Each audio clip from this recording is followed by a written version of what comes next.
邪悪謀反。おっと、そろそろ定時かな。用事、僕の同僚に言ってよ。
屋根キャッツ。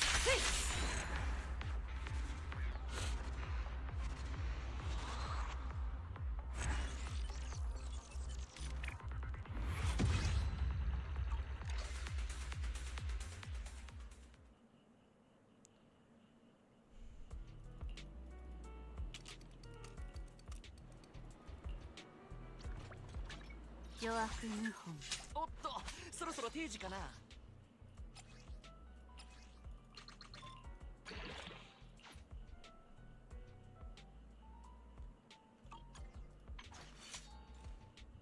用事、僕の同僚に言ってよ。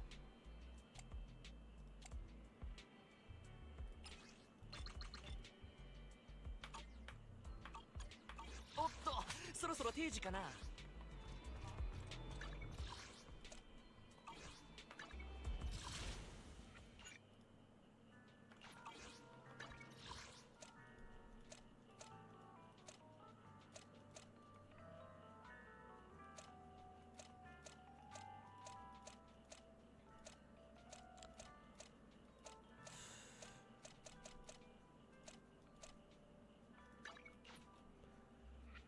Welcome back, everybody.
勝利執行です。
Hey yo, Finkel, what's going on there?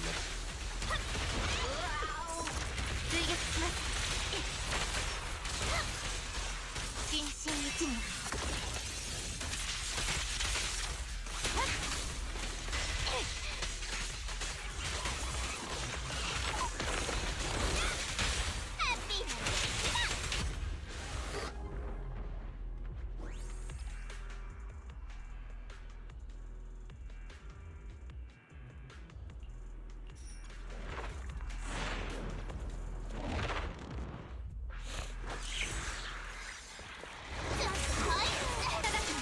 任せてね。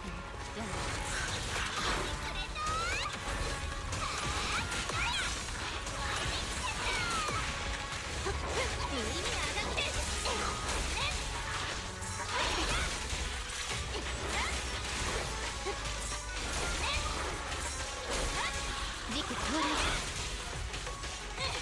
時間の無駄です。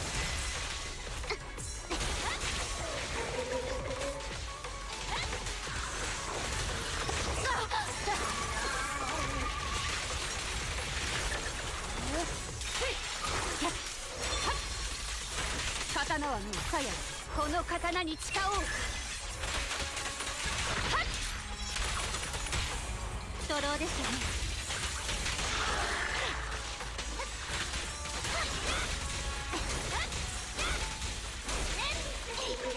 どっかに無駄なし報いを。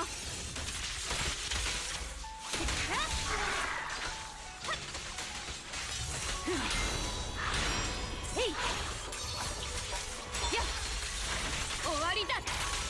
勝利を上となし、狂乱はこれに次ぐ。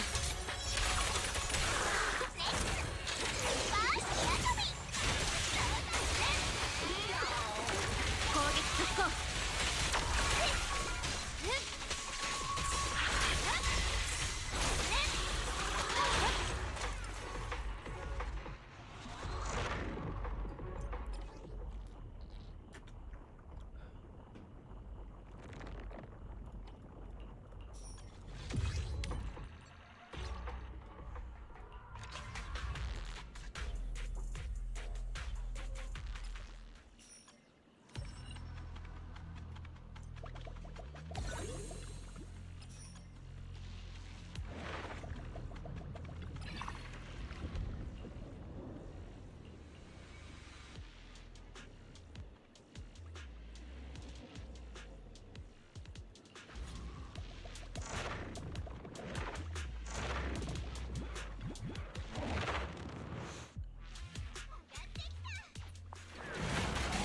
待たせたね、ヤナ。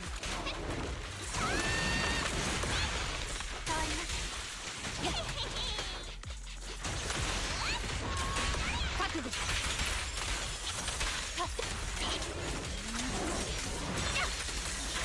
耐えてみせる。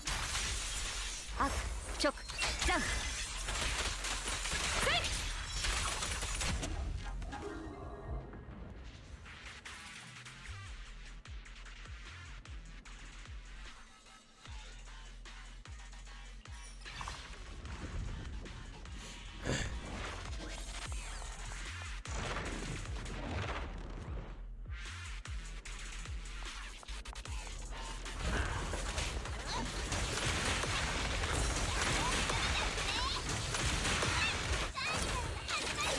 Title bait reeling you in? Well, it's not bait if it's true. 追撃します人心一無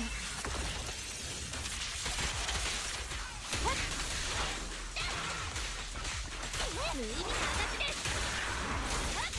ロッカの枝の報いよ屋根終わりだこの刀に誓おうさあ耐えてみせる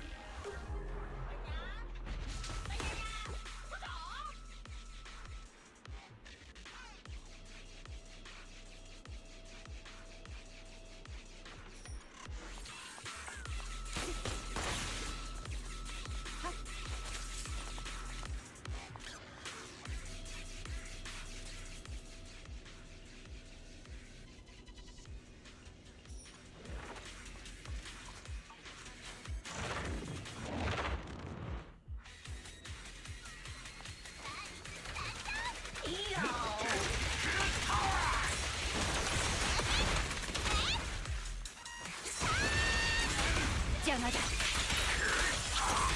こは制圧下ですそろそろ怒りますね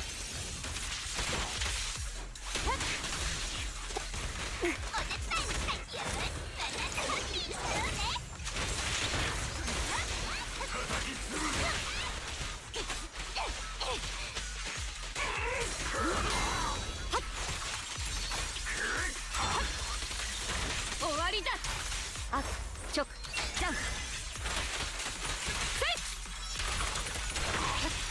やっ耐えてみせる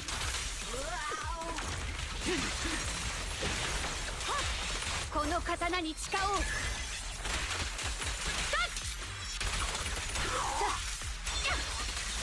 刀はもう鞘だ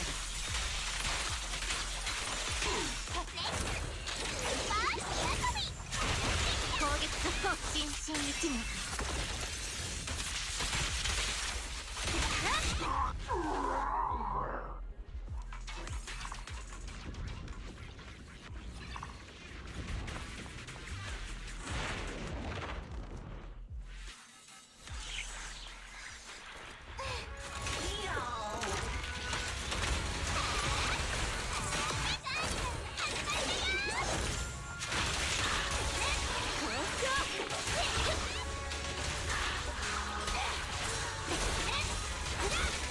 ロッカの枝の報いよやっやっ耐えてみせるあ直ジャン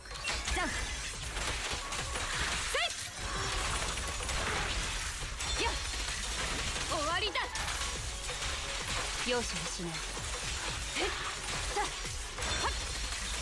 あ刀はもう鞘だこの刀に誓おう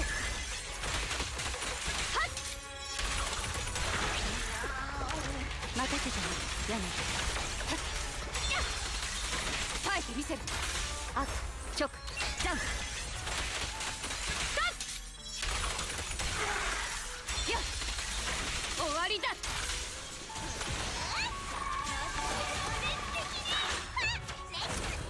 Leptune, thanks so much for the 36 on Arisa, man. Welcome back. And yeah, it's been a while. Hopefully you've been doing well. Hope you had a good New Year's and everything.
How was your New Year's? Well, since you're asking, it was positively shit.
What was that sprint animation that Miyabi had just done?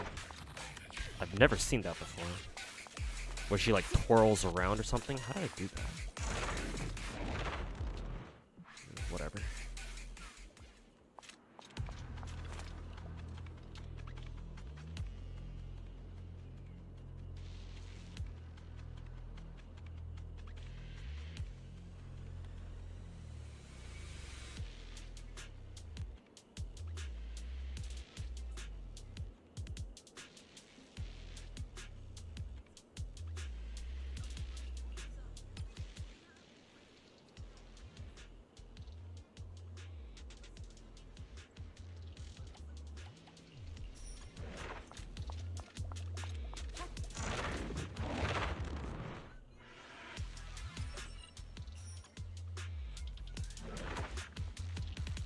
Double tap and change direction.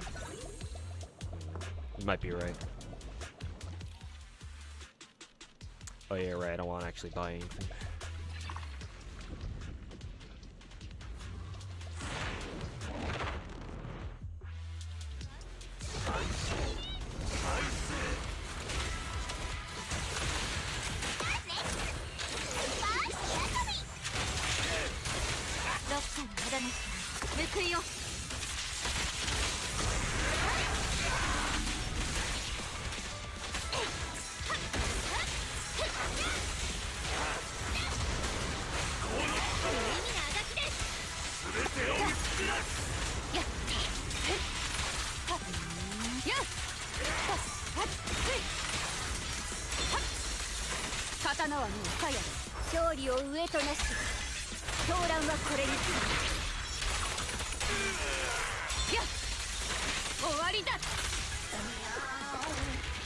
の刀に誓おう。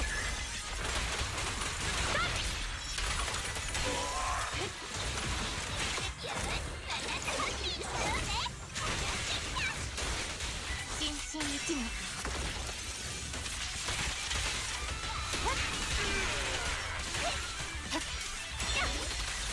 刀はもう鞘だ。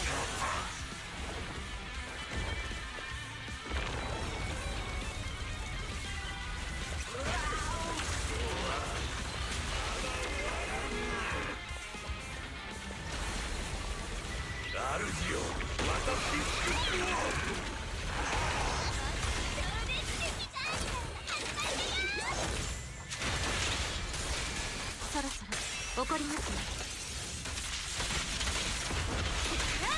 東京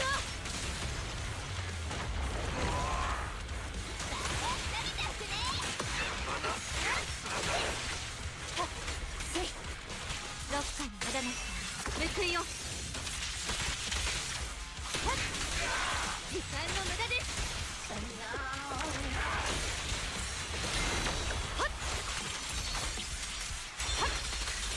耐えてみせる。勝利を上となし狂乱はこれに次ぐ。刀はもう鞘だ。勝負。耐えてみせる。この刀に誓おう。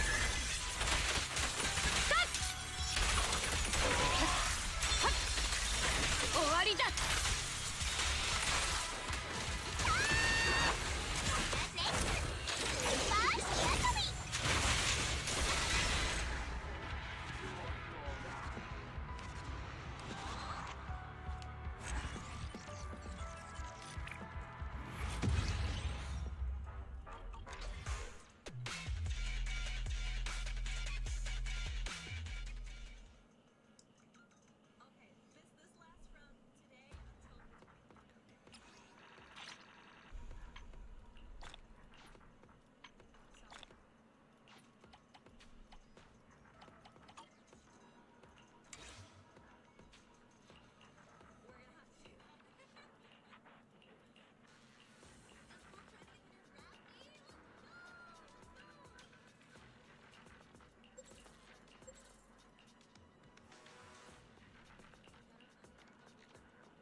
Just finished HQ. Hey, After how's it go, man? What's what's AQ if you don't mind me asking?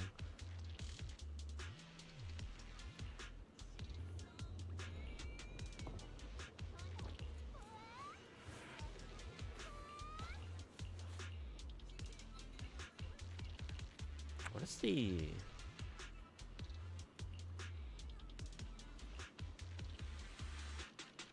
decibel limit is increased? What does that mean? Not sure.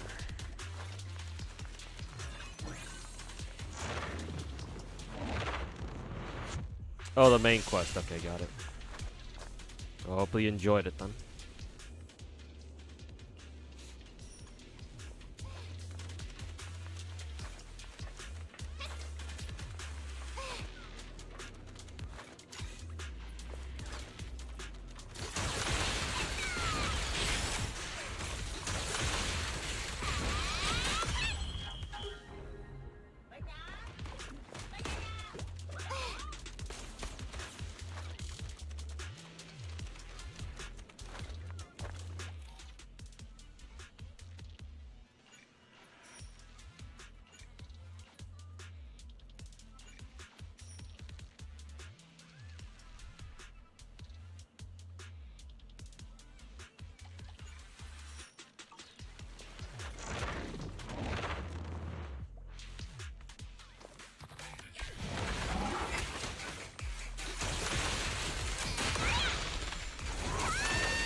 Stupid fucking phone.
暇を持て余しているのか。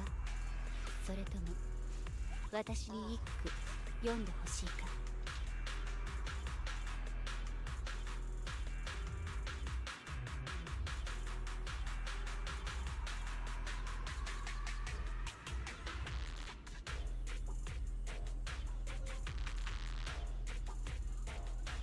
すべきことがないなら刀の稽古に付き合ってくれ。さあ、お前からだ。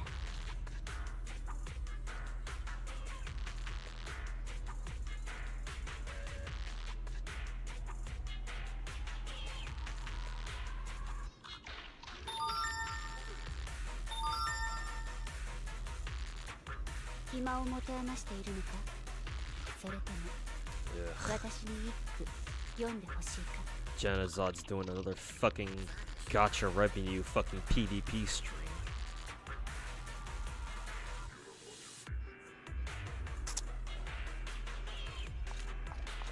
Fucking autistic shit.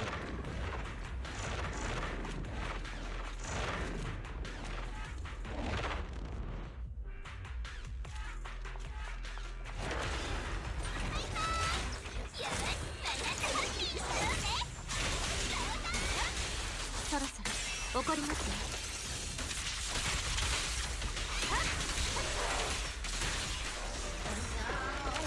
追撃します。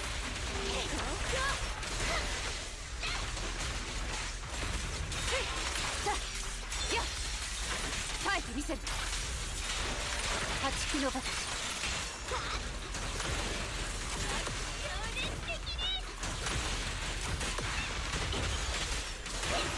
っかの無駄な報いよ。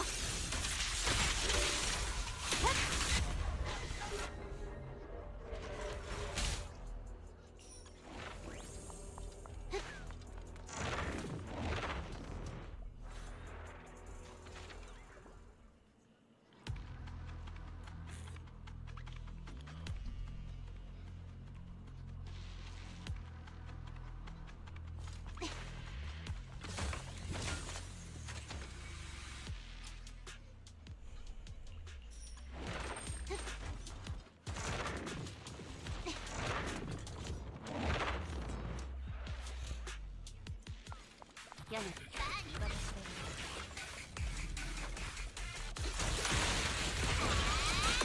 引き継ぎの意味が分かった。終わりだ。この刀に誓おう。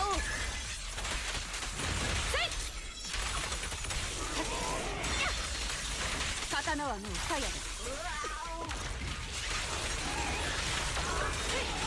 勝負。耐えてみせる。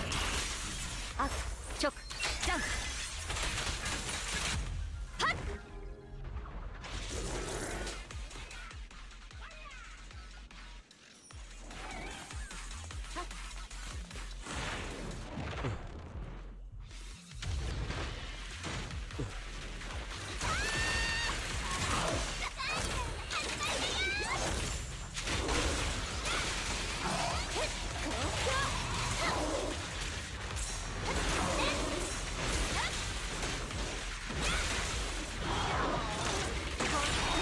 そろそろ怒りますね。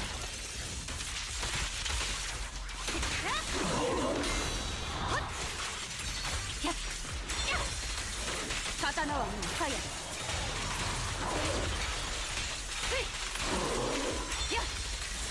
終わりだ。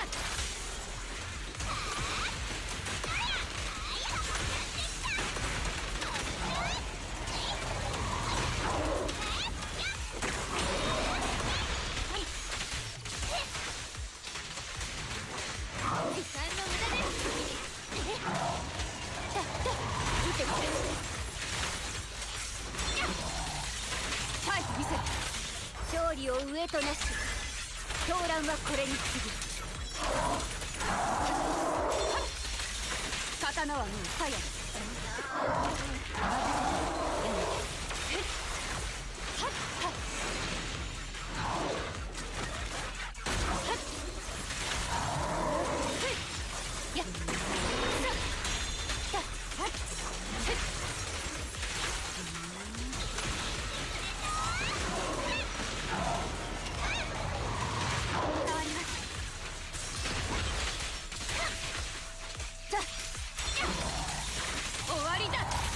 この刀に誓おう。や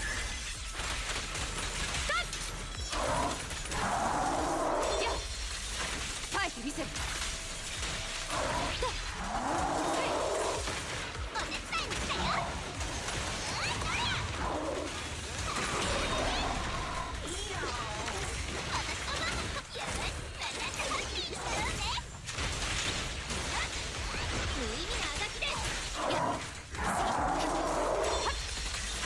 終わりだ。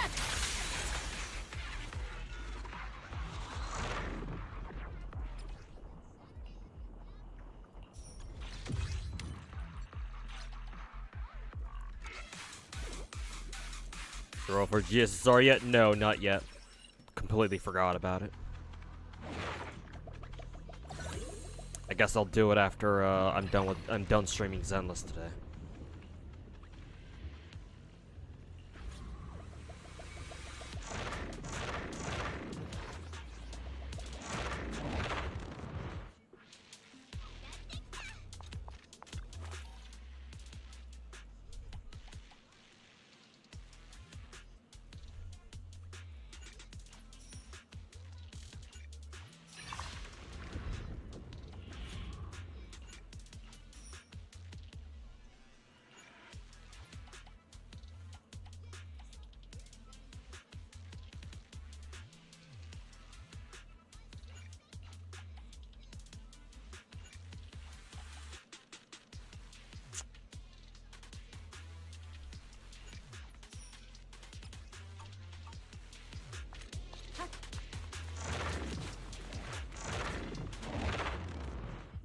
The Mavica rolls go shit.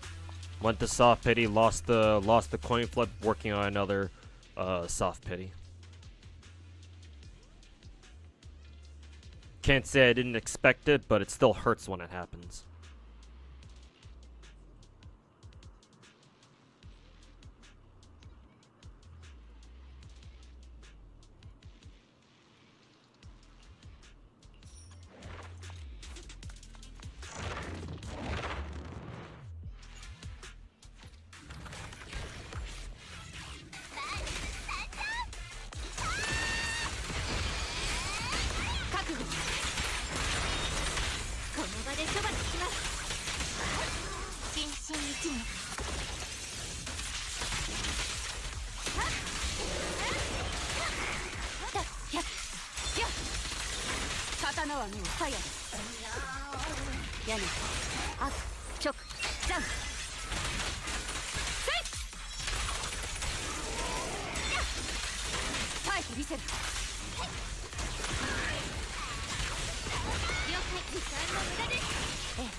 What are your thoughts on Triple Banner rerun? If you're asking me, No Limit Chris, I think overall they're a good thing.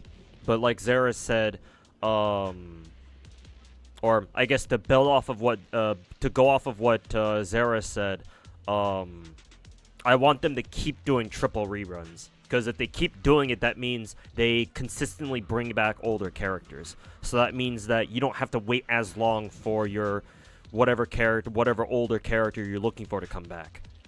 Which means there's much less FOMO. So that means that if Star Rail / MiHoYo establishes a pattern of consistently doing triple reruns, then it takes out a lot of the FOMO from the game, because at the very least you know that, hey, maybe if you're kind of stuck in a bad spot, or if you get shit on by gacha going for a particular new character, then you have the option of saying, okay, you know what, fuck gacha right now, I'll just roll for them another time, because you know that you're not gonna have to wait that long to have them come back again. So overall, I think the triple banners are a good thing if MiHoYo manages it in the way that I want them to. Will they do that? I don't know. I will say that so far, Star Rail's triple rerun banners have been occurring pretty on a regular basis, so there's that. It does so far. Maybe like the first time or two that they pulled out their triple rerun banners, it might have felt like, oh, they're trying to milk us. But considering they've been doing it pretty consistently, it's feeling less and less. It feels less and less like that's the case, and more just, oh yeah, just here, have a lot of the old characters back. But we shall see. Did you already do Archon Quest? No, not yet. Maybe I'll start it today. We'll see.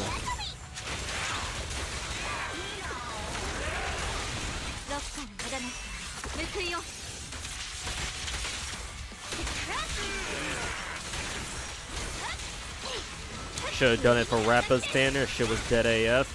Well, probably not wrong though.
Last stream for the time being. I won't say last stream for the time being, but you definitely won't see me streaming as frequently or as often for the near future.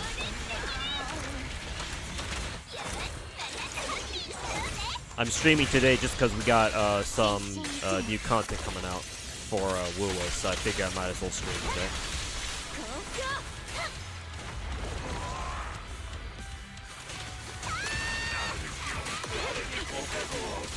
Like, for example, tomorrow I definitely don't plan to stream.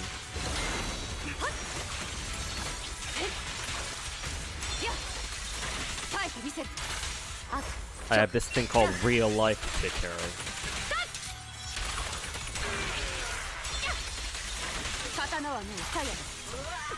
Finally go out and face my nightmares. There's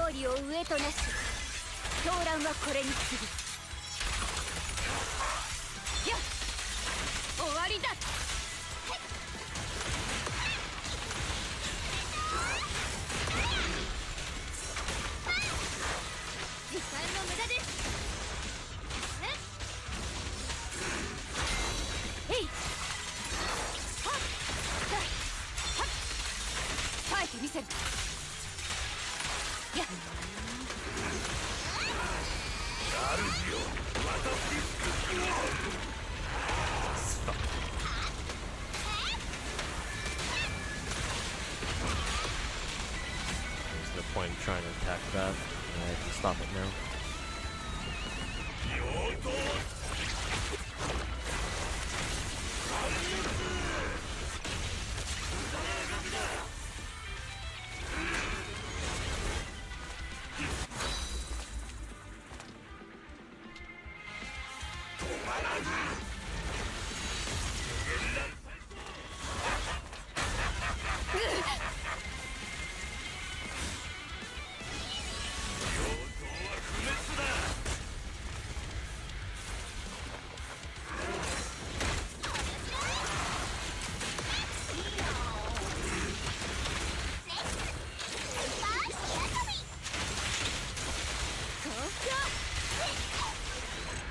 New job? Well, I have to find one first.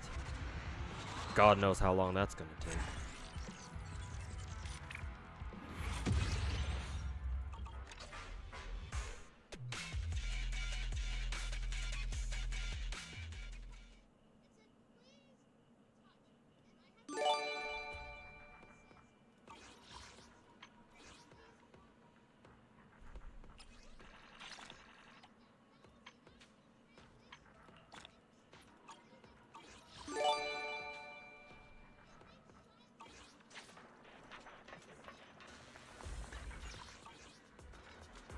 Ace King 57, thanks so much for the 5 gifted subs. Appreciate it.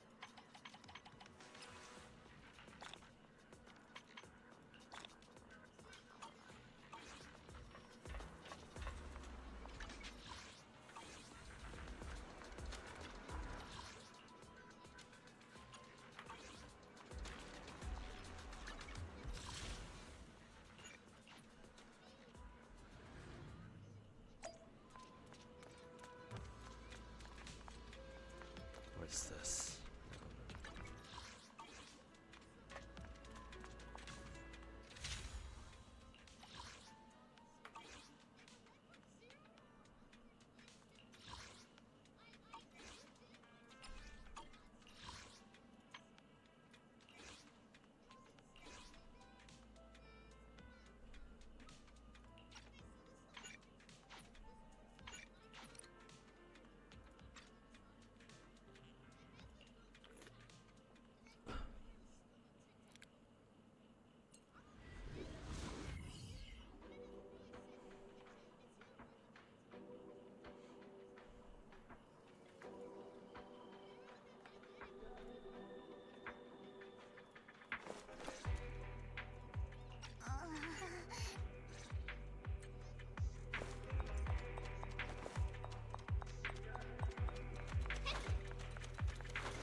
can't go past there.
Never saw somebody call Wuwa the superior Genshin.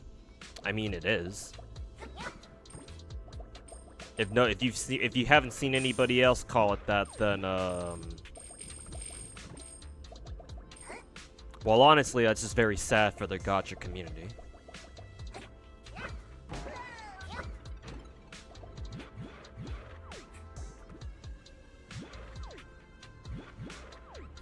Leave it to the majority of the gacha community to not know what a good gacha is when it fucking slaps them in the face.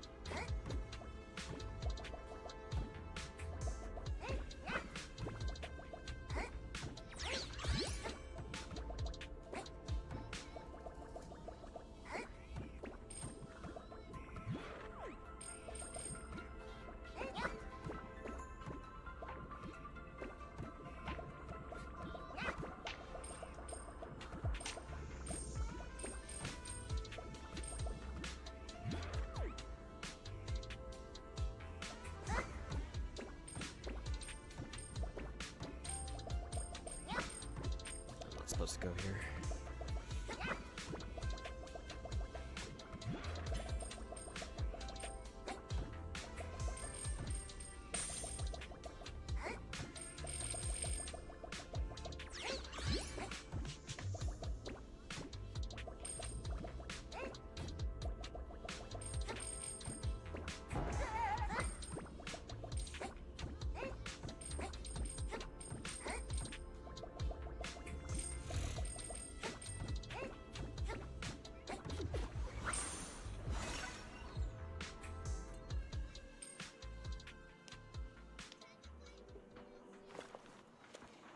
For streamers and YouTubers, Genshin still makes more money and views than Wuwa does. Well, I'm not one of those. I'm not part of that demographic now, am I?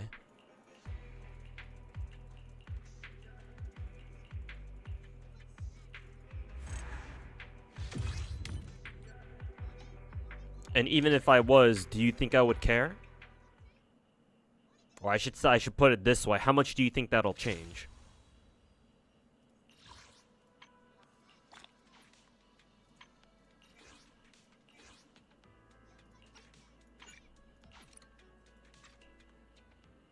When does this game become a platformer? Oh, it's a cute little game mode that's exclusive to this event. I think it's pretty cool, actually.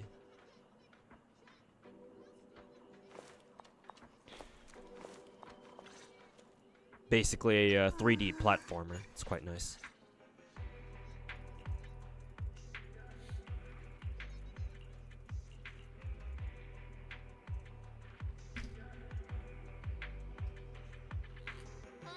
New player, when does WoW maintenance end?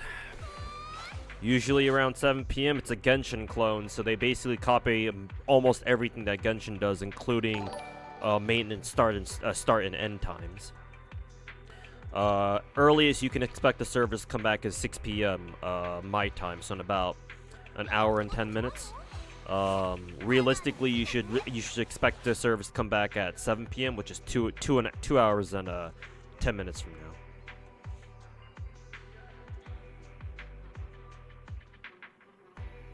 Just got banned in some of these content creators' Twitch chat simultaneously for a opinion that you thought was quite fair. Well, let's hear it. Let's see if I'm the 8th one.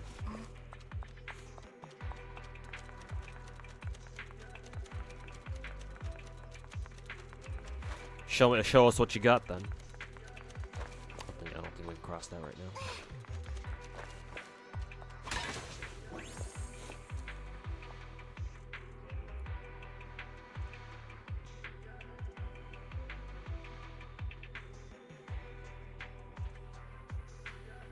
Planning to get Carlotta or Zeji? I already have Zeji, so I don't plan on rolling for her. So Carlotta it is. Hopefully your bad Genshin luck transpires in the great Wuwa pulls. Traditionally, my Wuwa luck has been pretty good. I think I've only lost 2 coin flips so far. I think. At least that's what I remember. Maybe it's only been 1 actually. My Wuwa luck's pretty good, but you know, we all know that in Gacha that can always change in a flash. I can't say that I'm exactly confident in my Gacha luck right now with how shitty my Genshin rolls turn out to be. Then again, my Nikkei luck was actually pretty good, so that was probably why my Genshin luck was just utter complete trash yesterday. But I don't know, today's a new day, so we'll see. I like to believe that every day means different kinds of luck, but that doesn't really mean much when you have no confidence.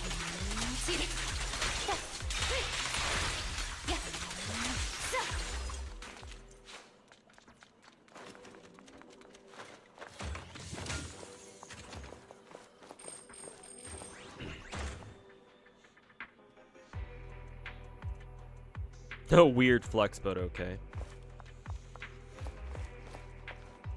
Western content creators actually do suck Billy better. Well, you're not wrong. It's funny. You're probably you're not probably. You're talking to one of the few actually good content creators on this platform when it comes to, or not on just this platform in general, just in the West as a whole, when it comes to gacha. And that's not even me trying to fucking inflate my own ego. That's just the cold hard truth.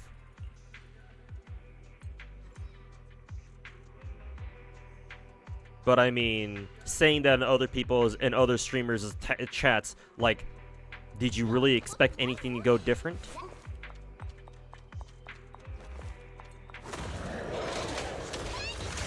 So yeah, that is a pretty weird flex, dude. Like, I'm not exactly sure what you're trying to what you were trying to accomplish with saying that shit in other people's chats, really.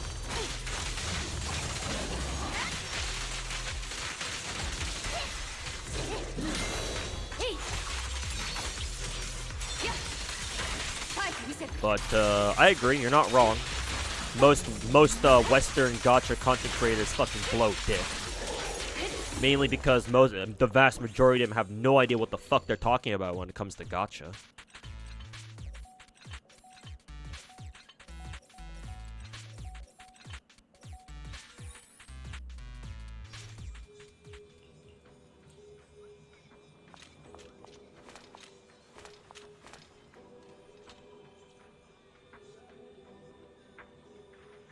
I think a larger percentage of the population in China streams. Well, I mean, when you have 1 billion fucking people, yeah, obviously you're gonna have more streamers.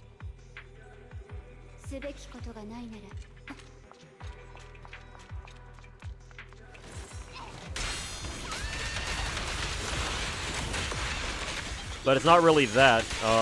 It's not even about, like, oh, China has more people, so, you know, there are obviously going to be better content creators over there. No, it's a culture thing. East Asians tend to take gacha games more seriously. You know, for the better or for the worse. Whereas Westerners are still pretty new to the idea of gacha. Most of them don't quite understand what gacha really means, or what it means to really take gacha games seriously. They think they do.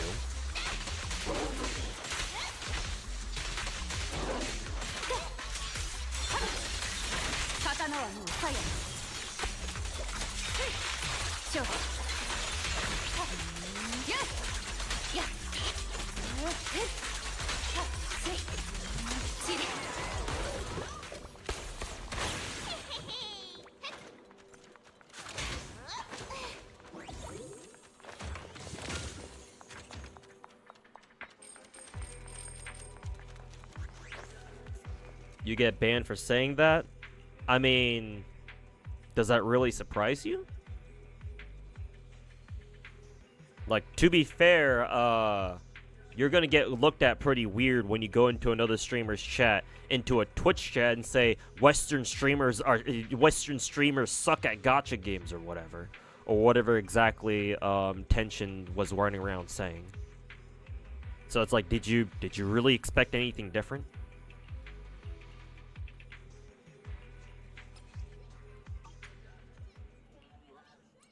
Like, are we even part of the same internet right now? This is the internet, my dude, in 2024. You know for a damn fact that people do not know how to take criticism properly. You know damn well people these days have fucking soft ass skin.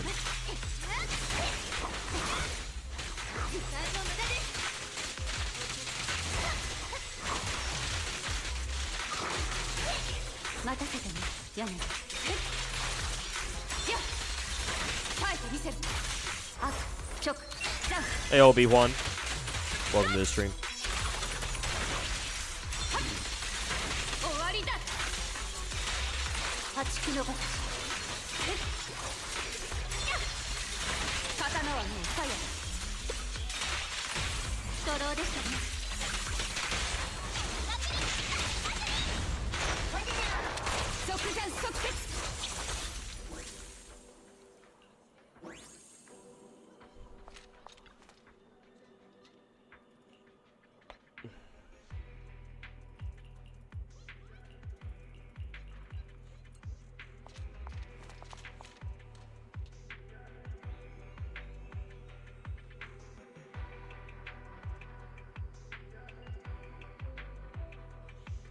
Genshin is getting, or not Genshin specifically, Gacha is getting super, mainstream now. Well, yeah, naturally.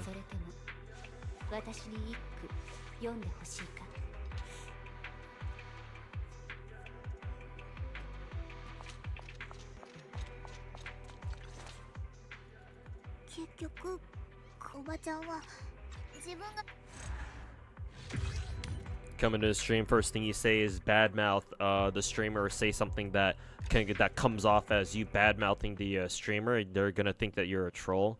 Yeah, man. It's one thing to be like, oh, I'm trying to give valid criticism, but it's another thing entirely to actually be able to lay out your criticism in a proper way. You running around other people's stream chats saying Western streamers suck, Billy better.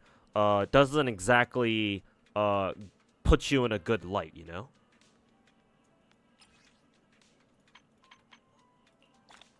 And, like, honestly, I don't know how you're gonna be able to present, like, how you're gonna even be able to make conversation, even begin to start a conversation like that without coming off as a massive fucking dickhole. So it's like, really, what did you expect? Like, I'm not gonna ban you because I actually agree. But it's at the same time, it's like, well, yeah, what the fuck did you expect, dude?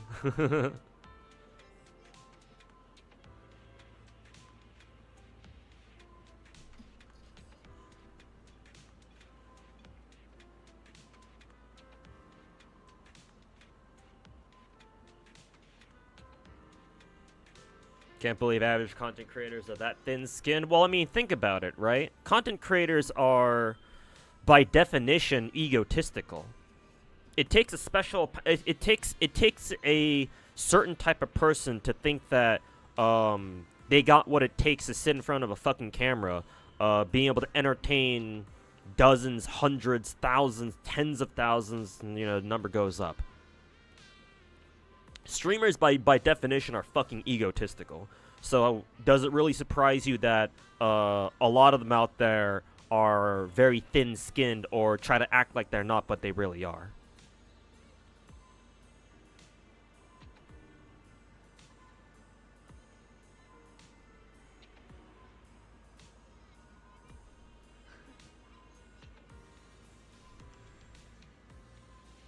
And hey, would it also surprise you to learn that when people are not very knowledgeable about a certain field of quote-unquote expertise, they get super defensive because that's all they have. Because if you know a lot about a particular subject matter, then there's no need for you to get this defensive, because you know how to defend yourself and be able to present your argument in a logical way. So you don't have to most of the time anyway, you don't have to resort to being defensive as fuck. But when you don't know shit, well, you don't have any other option now, do you?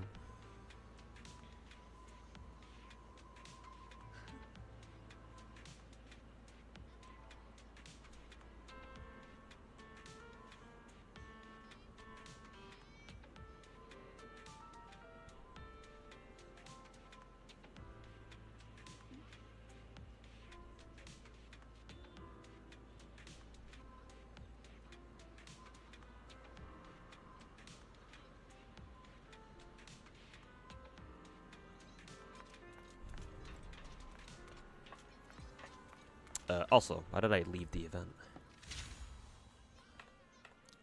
Let me check if I've done my streaming goal for today.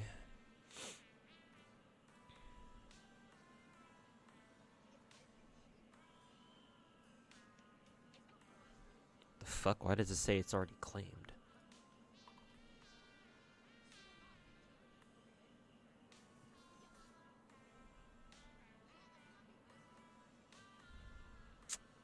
That's fucking stupid.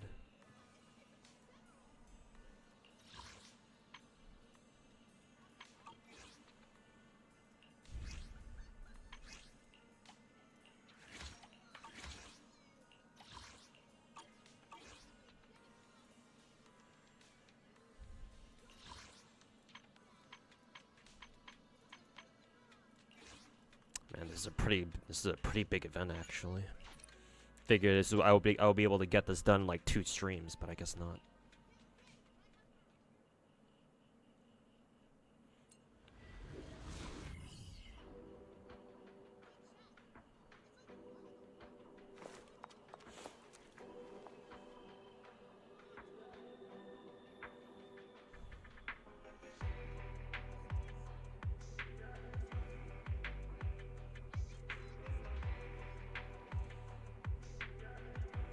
They're having a conversation about Rexant being racist for saying that Western content creators are lazy.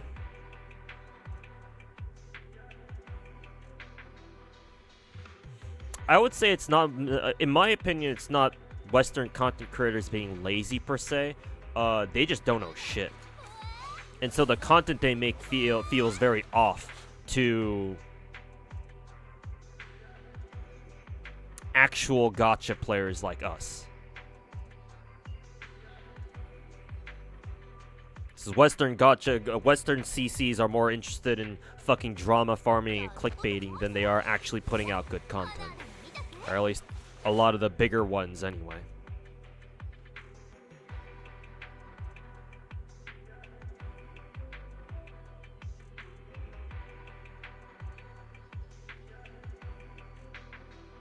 Happy New Year too. How you doing?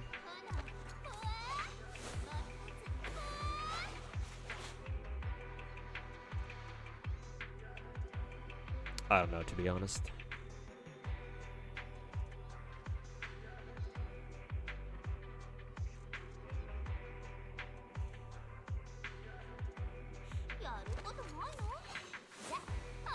They're lazy in a sense of not learning. Well, in order to learn something, that implies that you're aware of the fact that there are things that you ought to learn in the first place. So technically, I wouldn't count that as being lazy, because how are you supposed to go out there and learn something when you're not even aware that that's what you should do, right? When you're not even aware that there are things that you can still learn.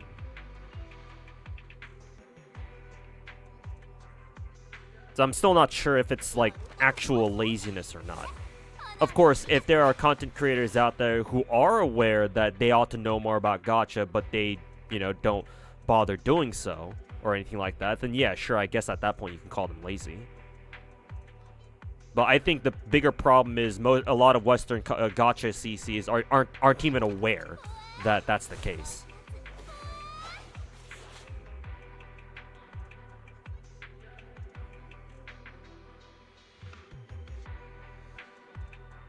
I'm an actual gacha player? Well, I trust that most people who watch me tend to know a thing or two about gacha games.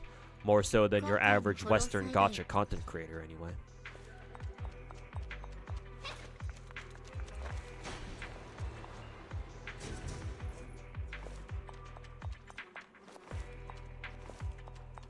They mean to bring drama into your peaceful stream? I mean, I don't mind. Gives me something to talk about at least. But why are you just realizing that now? Took you long enough to realize that, I guess.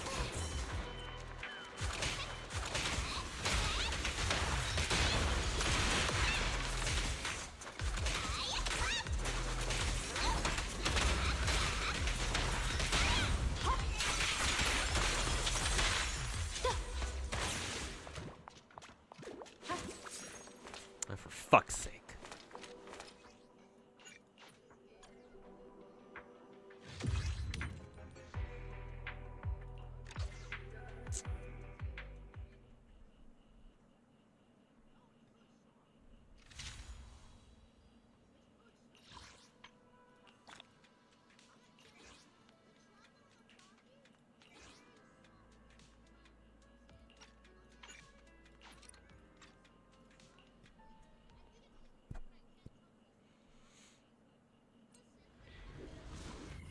Why the fuck won't the event let you fucking backtrack to pick up a box that you left behind? Holy fucking shit, that's triggering. And this is a whole new quest line too, so I guess that box is gone forever. Holy fucking shit, this event is fucking annoying.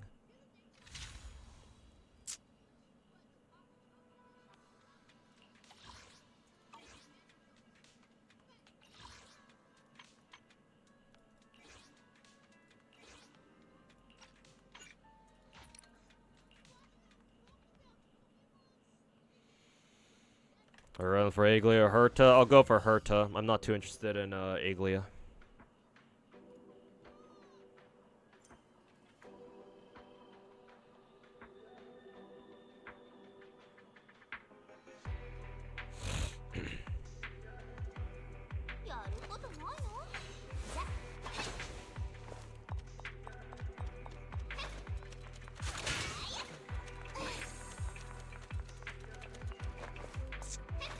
Fuck this fucking game. Piece of fucking shit.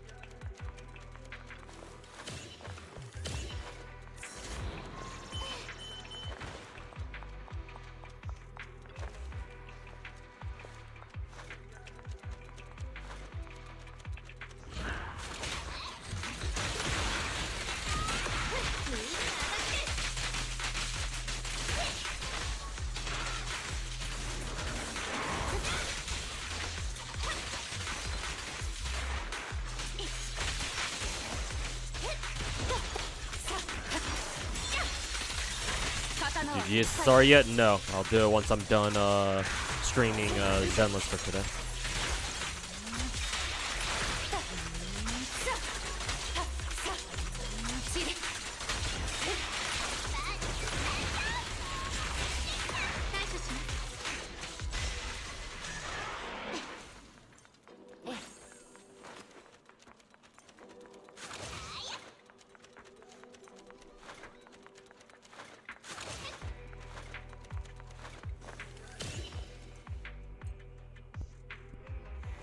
There's a free roam.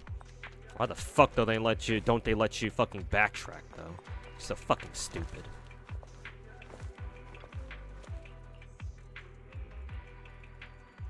Play our game more, so that way you feel more inclined to roll gacha and pay us money. These fucking gacha developers, man. Holy fucking shit.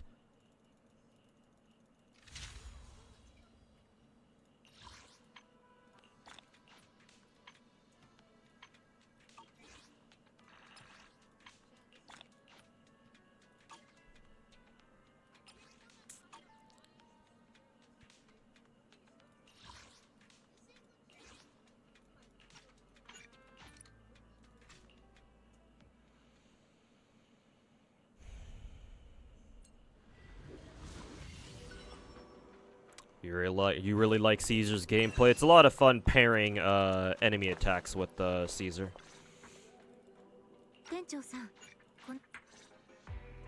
So I know how that feels.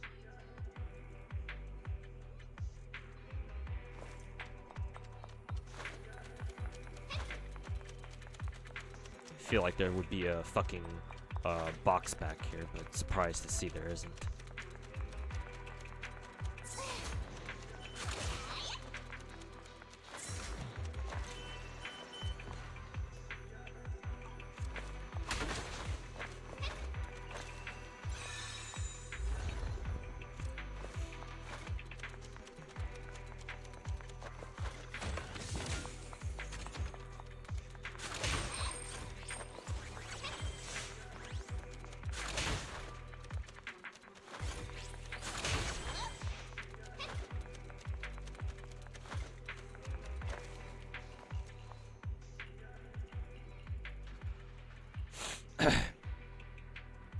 You can free roam. I'm aware, Dr. Zero. Somebody in chat already told me. Still doesn't stop me from being fucking annoyed that, oh, you forgot a box behind you? Oh, sorry, we can't let you go back there. You must continue the fucking quest. Because fuck you.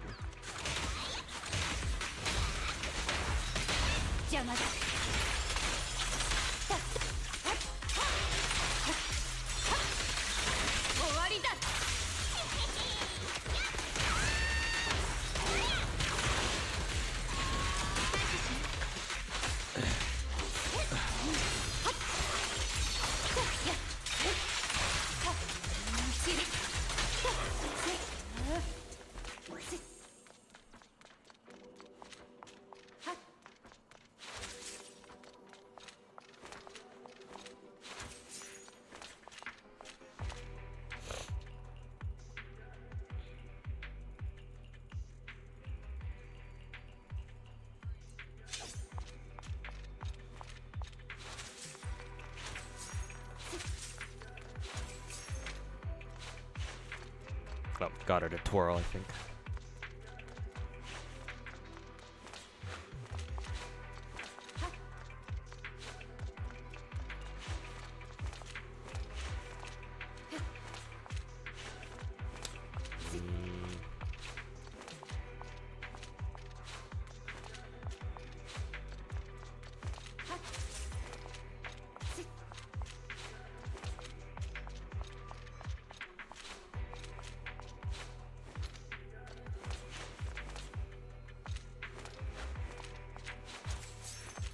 It's weird. Not very consistent.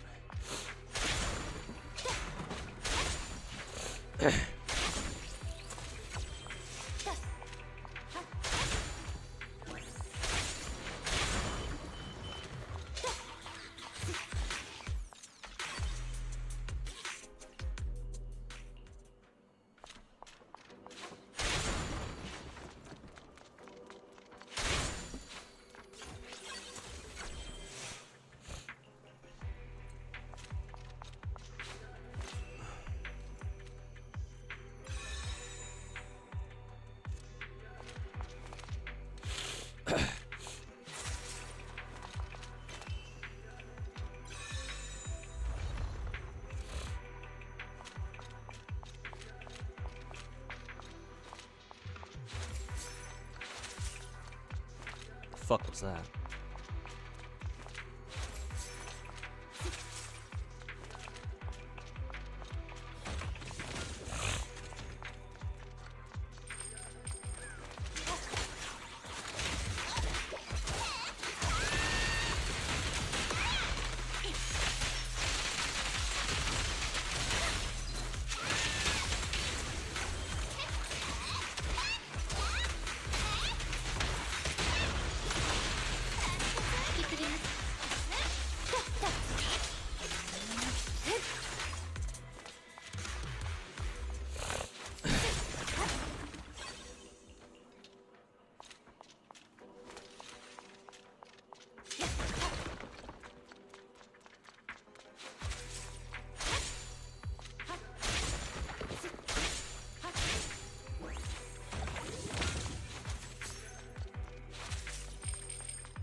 How long do you play a gacha before you drop it? If you're asking me, Obi-Wan, I usually don't drop any of my gacha games. For me to drop a gacha game consciously, that's not that's short of like the game EOSing. It has to annoy me significantly in some way. The last gacha game that I dropped was Girls Frontline 1, not 2, not the new game, the first game. I dropped it earlier this year, back in April. Because the gameplay is way too fucking convoluted, takes way too fucking long going through events and shit, and it's way too fucking grindy. So I felt like 5 or 6 years of that shit was more than enough for me, so I just dropped it. It also didn't help that at the time that I dropped it, I was about to get started on my my second job that I had for like not even 3 months before I got fucking laid off again.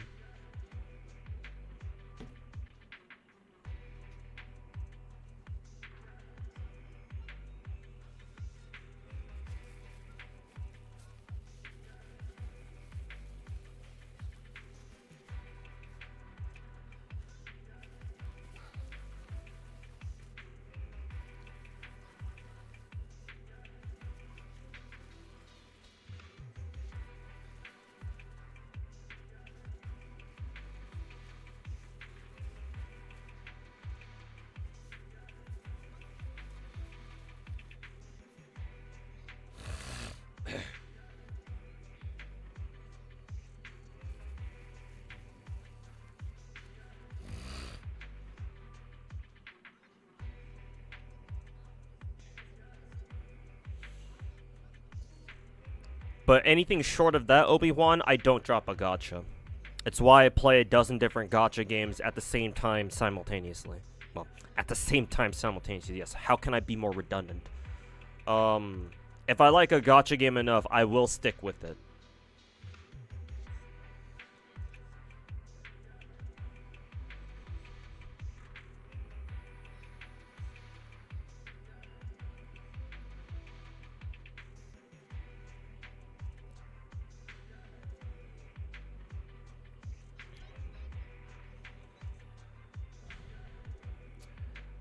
Of course, gacha games can deteriorate over time, as in their quality. Several of the gacha games I play, that's definitely going on right now. Unfortunately. However, so far it's not enough to make me drop them. Because again, for me to drop a gacha game, it has to like go out of its way to be particularly fucking annoying. Like, yeah, sure, gacha. If you get shit luck in gacha, that sucks and whatnot, right? I might be pissed off at Genshin because this is like the second or third coin flip that I've lost in a row when I really can't afford to. Like literally cannot afford to. But am I gonna drop Genshin over that? No, that's just how gacha goes sometimes. Like, you're gonna get fucked. So you have to hold that L. Is that necessarily anyone's fault? Well, except for the developer, no. But that doesn't really speak to the quality of the gacha game itself. I mean, it might say something about how generous or unforgiving the gacha system itself is in that game. But that I consider that to be a separate thing apart from like how good the game actually is itself. As long as the game is good, is still being treated well by their developers, as in like the devs are still pumping out good content for it, or good enough content for it, and I still have reasons to enjoy the game, I'll stick with it still. But if I feel like for whatever reason a gacha isn't quite living up to my expectations and it's getting under my fucking skin about certain things, obviously it depends on like what the game and what the gacha in question is, then yeah, I won't hesitate to drop it, even if I've spent, you know, God knows how much money on them. Like, I've spent several $1,000 on Girls Frontline 1 over the course of like 5 or 6 years just to drop it earlier this year. So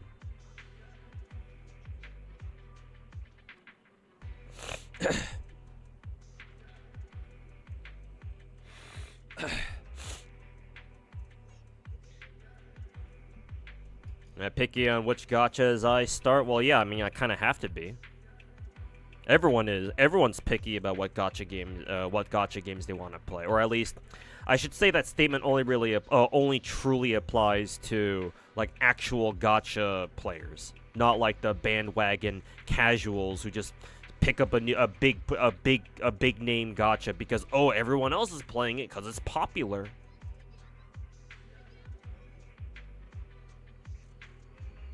But if you're what I consider to be a true and real gacha player, this post has been fact-checked by real gacha players, then I would say everybody has to be pretty picky about what gacha games they can play. Everyone, because there are too many gacha games out there for you to be able to play them all. So you have to pick and choose. Ain't nobody, not even me, ain't nobody got time to play all of it. Especially not to the degree that I do, or someone like me would. So yeah, just by definition, just by nature, I have to be picky about gacha games, the kinds of gachas I play. Would I say GFL 2 is better than GFL 1? Yes, significantly. There's still a couple things I find pretty fucking annoying about GFL 2, but so far it's a much smoother and better experience than the first game. You don't want to play the first game. The first game can go fucking burn in hell for all I care.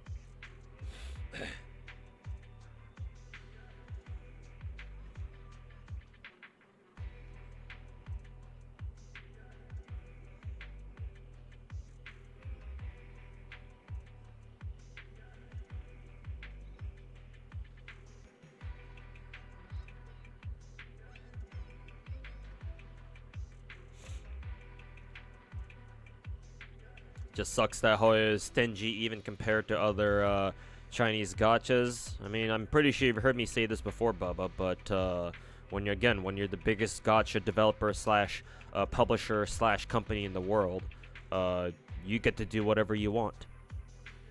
At least, you know, for Genshin anyway. Obviously, they're more generous for their other games, but...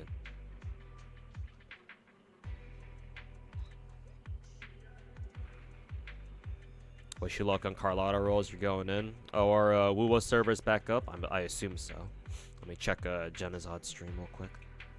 He's probably on it if the servers are back. Yeah, they're back. Servers probably came back a while ago. Let me check how much time I got on my Zenless streaming quota for today. Maybe you can pump the number up to 3 hours. Let's see. Yeah, 20 more minutes. And we'll switch over to 20 more minutes of Zenless, and then what is it? And then I'll do my FGO GSSR roll, and then we'll go into Wuwa. I was gonna play Genshin today, but I guess not. Didn't quite expect the Wuwa servers to come back so quick.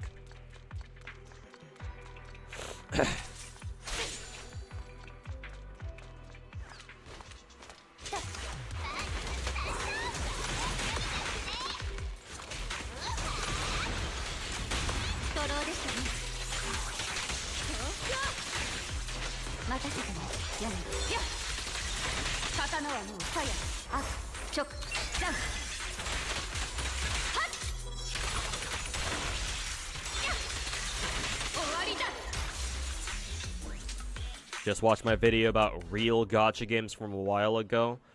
Really liked it. Good stuff. You mean my old school versus new school or new age gacha game video? Yeah, I like making that one.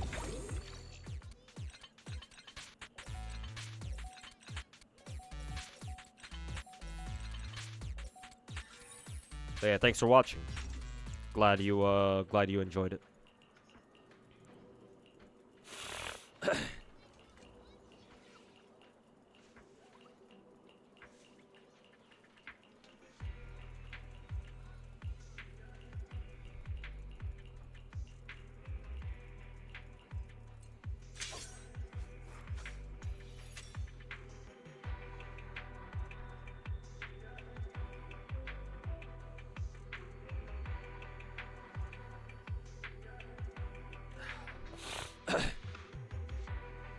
Don't think generous is a metric for you? It should be, because it's undeniable that some gacha games are truly more generous than others. You might say, oh, but they have to be, some gacha games have to be more generous because of the way they're set up, which is sort of true, or maybe that's more subjective. Maybe that's just how, maybe that's the conclusion you would come to from the angle at which you look at gacha games. But I still stand by the concept that some gacha games are just straight up more generous than others. I think the easiest example that I can make is a game like, for example, Wuthering Waves, making it so that your weapon banner is guaranteed. Like, at that point, I don't know how you can say, I don't know how you can't, how you can say, like, generosity isn't a factor. And by the way, like, how generous a gacha is certainly doesn't have to be limited to, like, oh, the amount of freebies they give out. Like, gacha games can certainly be very generous just through their system mechanics too, how their gachas work. Because, like, Kuro Game didn't have to make their weapon banners guaranteed rate ups. They didn't have to do that. They could have just completely copied what Genshin does. I mean, shit, look at what Girls for Line 2 did. Girls for Line 2 came out after, did it come out after Wu? Well, technically it did. Technically it came out first, in China. But still, just for the sake of this argument, Girls for Line 2 didn't have to follow, what is it, Star Rail's model, but it did. I mean, I guess you could say that Girls Frontline 2 is technically more generous because, oh, the multi-rolls only cost 1,500 gems instead of 1,600. Oh my god, a 100 gem discount. Oh, that's so generous now, isn't it?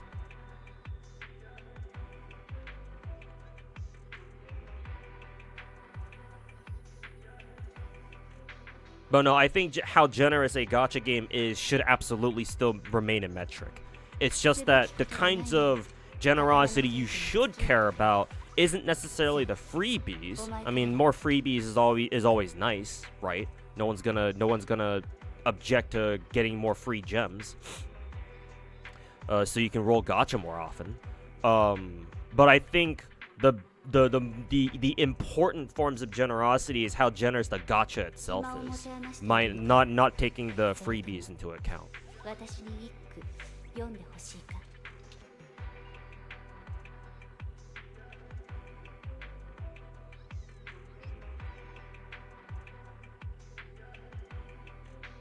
I suppose the ultimate metric of how quote-unquote generous a gacha game is how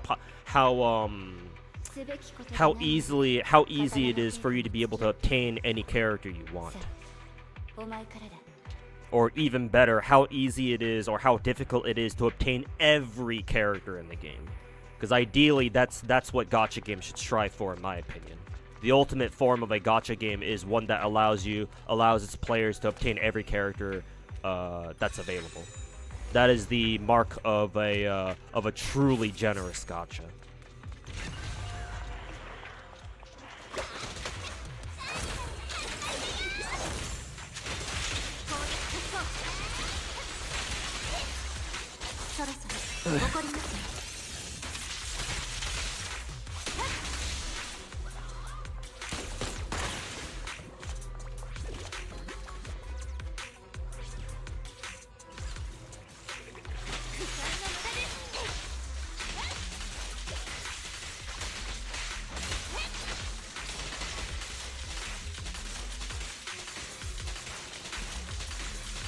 It's kind of funny watching Yanagi do EI jutsu with her Or Nagatana, or Naginata? What's the Japanese spear called? Naginata or something? 耐えてみせる。容赦はしない。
Hey, Bakaneko. Hope you've been good. Hasn't really.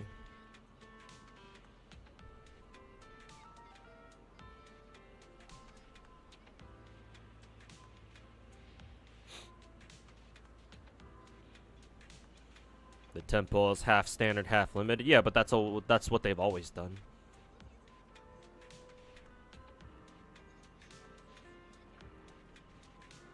Gonna jump in shower, have a good stream. Hey, thanks for stopping by, Obi-Wan. And yeah, have a good one.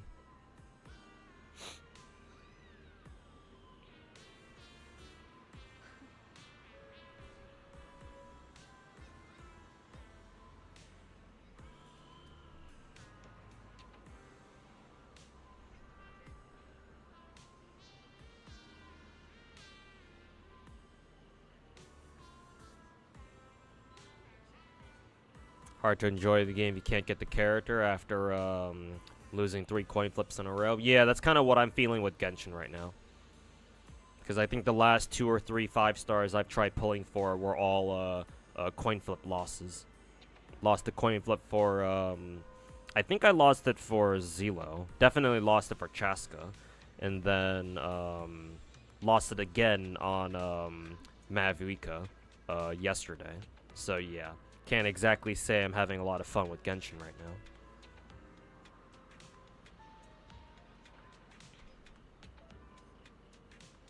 Because, yeah, the whole point of playing gacha games is that you can play the characters. That's what gacha games are all about, selling the characters. So if you can't get the characters, especially in games where, especially in new age gacha games where the trend now is to put out less characters, but put more effort into them, so that means that overall you have a smaller roster. That means that missing out on individual characters hurts a lot more. So yeah, a lot of us have felt what that feels like for sure. And yeah, well, if you want to quit a gacha game after losing a bullshit character coin flip that much, then yeah, I certainly don't blame you. That's why I think that what some gacha games do, like say Ether Gazer or Snowbreak Containment Zone, what they do with their special guaranteed limited character rate ups should be the standard on it, honestly. Where they put out special banners for all the new limited rate ups coming out, so that way you can choose either to go for the standard coin flip gacha banner, where if you're feeling lucky, you don't have to spend as much to hit soft pity. But if you want to guarantee yourself the limited rate up, then in exchange for maybe 2 or 3 more multis, the game guarantees you that you're going to get the limited rate up at the end of it. Assuming, of course, you don't get lucky and get them early, which can still happen, obviously.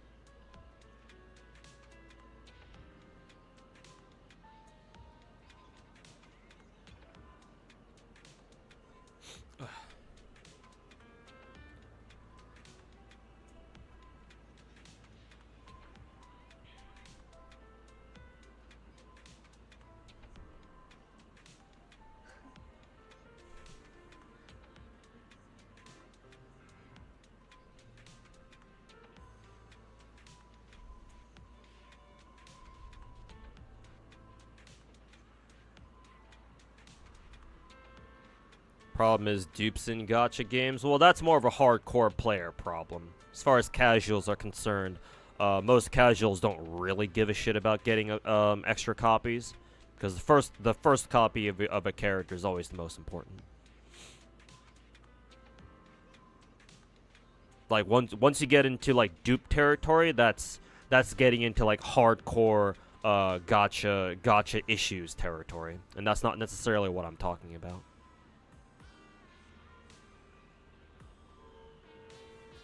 That's or in other words, that's a whole nother conversation that we're gonna have to have.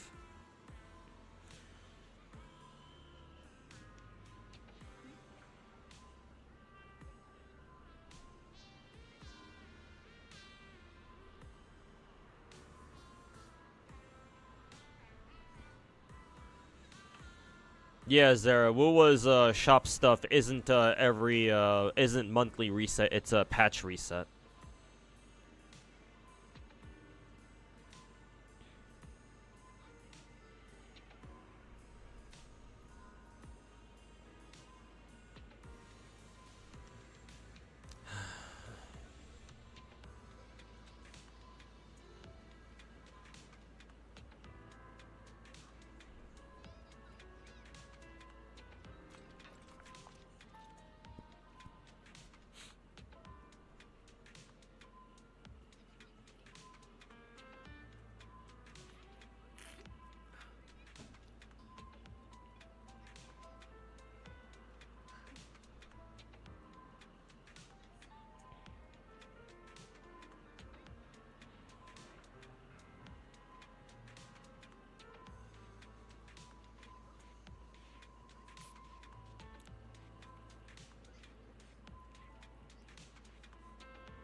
Genshin patch barren dry for 2 fucking limited 5 stars.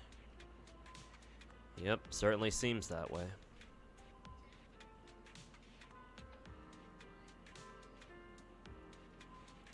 Fucking no lube Mihoyo's fucking 19-inch dick fucking ripping our ass a new one.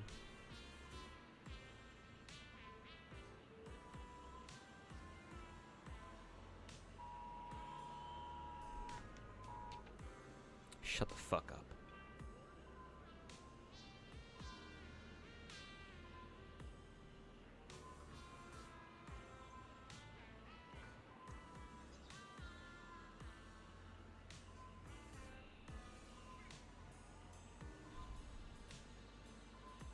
Some people can find what you just said hella sexy. Yeah, some people already do. They're called Hoyo cards.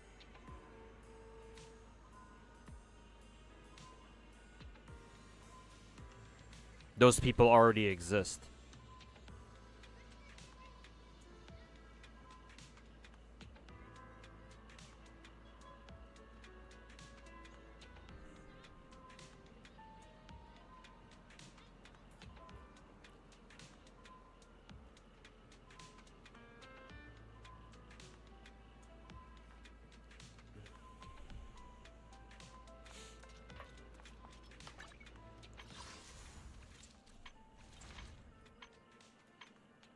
Oh, I can do another full multi on stable. Or on standard. Not too sure what to expect, but whatever. It's regular roll. Is that Piper's engine? Yeah, it is. Cool.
Okay, 3 more minutes of me just standing around in Zenless.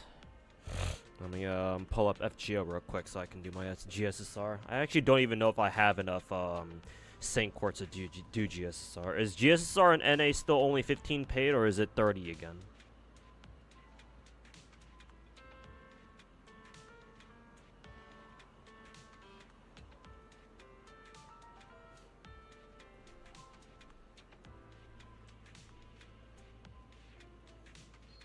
Still 15? Good. I think I have 15. Hope I do.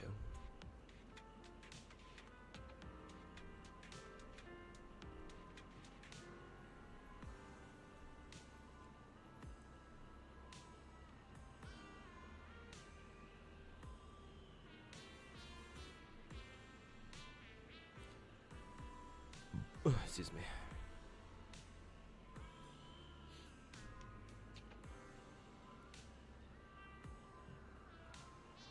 Oh yeah, I have to look up all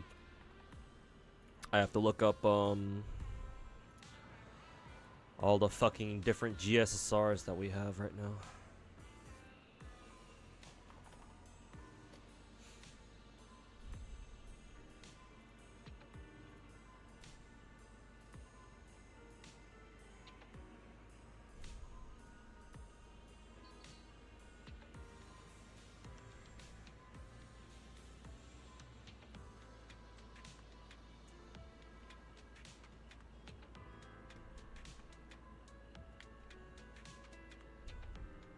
Hey Caliente, how's it going, man? Happy New Year. Happy New Year to you too, man.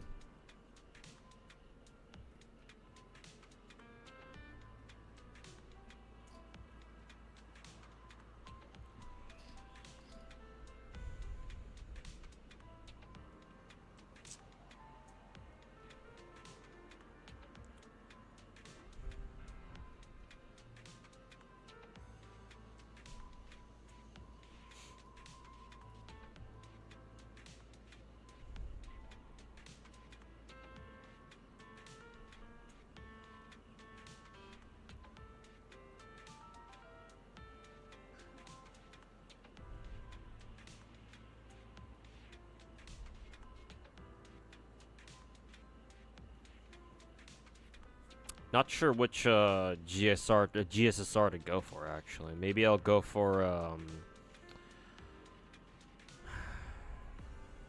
maybe I'll go for Lancer AoE, because I'm missing 2 servants from that category.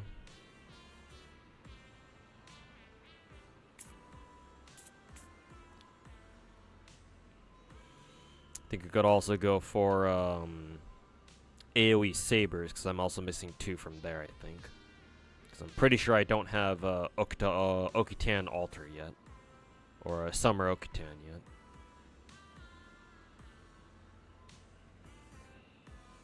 Yeah, I'm actually not sure which gacha I want to, which GSSR I want to go for.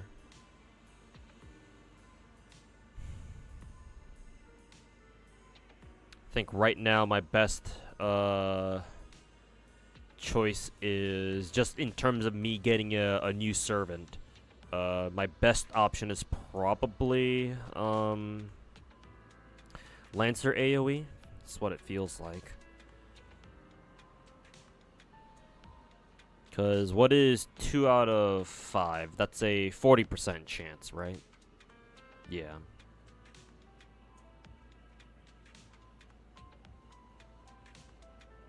Yeah, I guess we're gonna go for AoE Lancer GSSR, because I can either get Lancer Ryoma or Brad, I think. Oh, not Brad. I already have Brad. Breedamart. I'm also surprised Brad Amente isn't here. Where the fuck is she? Isn't she supposed to be here? She's an AoE Lancer too, isn't she? Or is she permanent? Maybe she's actually permanent. Huh.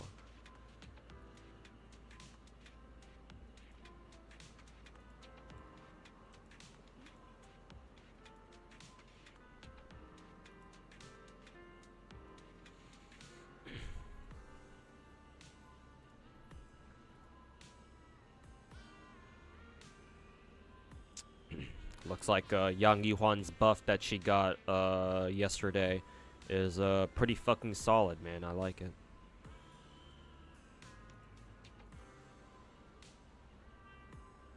No, we'll switch over to Wuwa pretty soon.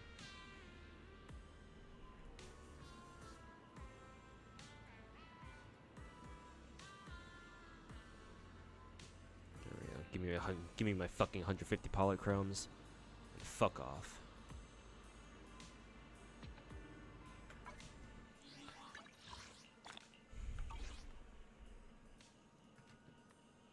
So let's see if my old FGO scene still works. There we go.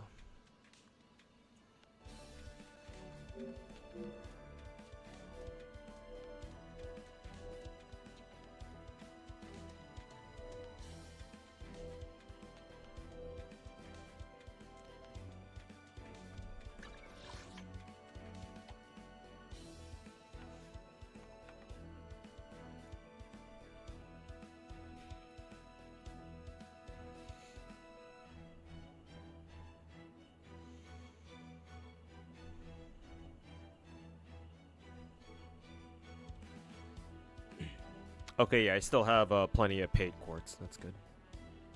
Oh, and they even give us a free grail. That's nice. Brad is indeed perma? Okay, must have forgotten.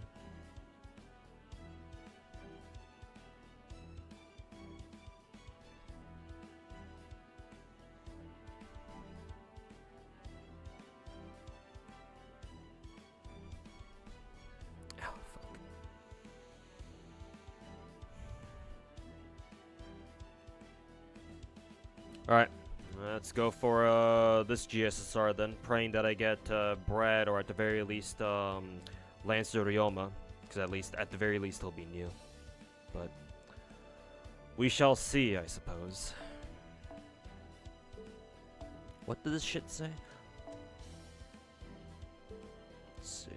Make sure it's the right banner with Brad and, or not Brad, why do I keep calling her Brad? Brinamar and Ryoma on it. Let's go.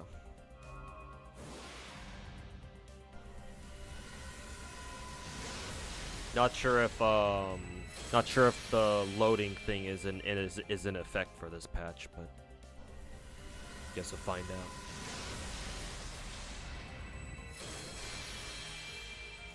Tried to get Summer Scotty and GSSR, ended up with just MP2 Domon. That's still a dub. MP2 Domon is significantly better than MP1, obviously. Bridamar and Brad sound similar. Not only that, but they're both AoE Lancers who both came out on as part of Christmas events. So it's no wonder I'm getting those two mixed up so often. Plus these Grail. Oh, that's even better than yeah.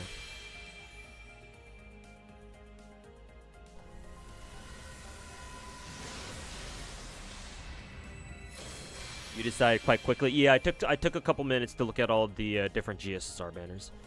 I think my best chance to get somebody new is this Lancer GSSR one, or this Lancer AoE one. Let's see who it is. Ugh, it's Arish. So I guess I can skip the rest of this. Last 4 rolls are all Romulus. Game's trying to tell me something, I guess. Oh well, swing and a miss, but can't say I'm surprised. Okay, that's it for FGO. Game can go fuck off now.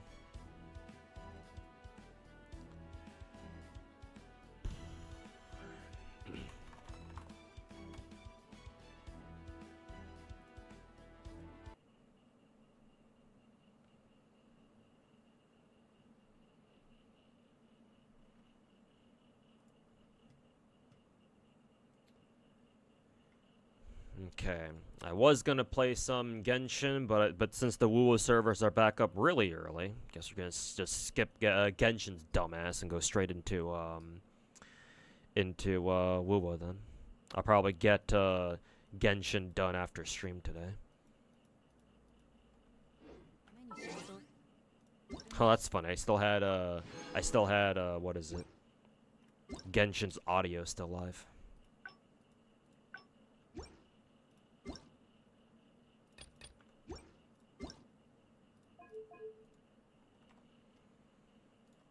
Okay. Exit out of Zenless real quick.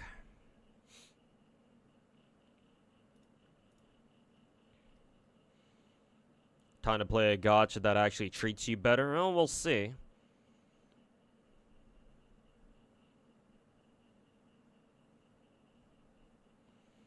Oh, also I have to download the fucking update, unfortunately. So I guess you're stuck with me. You're stuck watching the Genshin screen.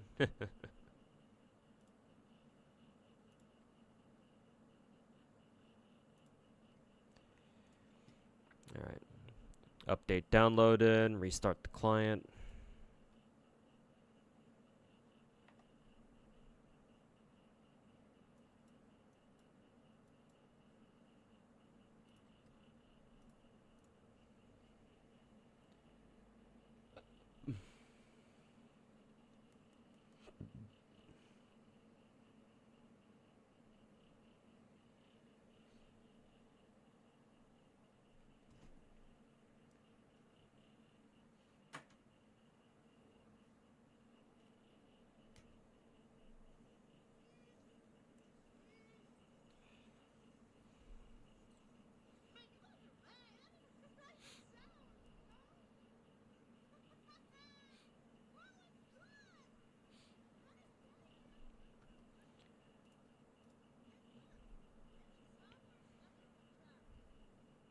That's quite rare in a way. How so?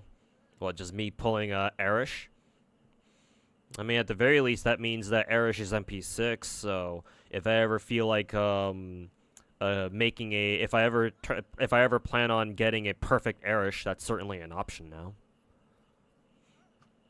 Which I guess I wouldn't mind. But I don't particularly feel very strongly about getting making a perfect Erashigo at the moment. I would rather get other servants to 120 first before her, but at least the option's there now.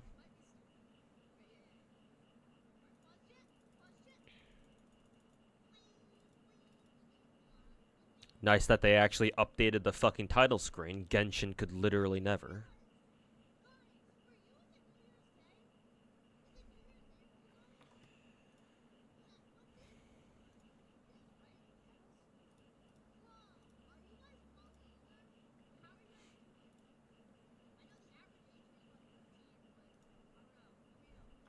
I have to turn up the music here. Oh, I gotta change the directory now.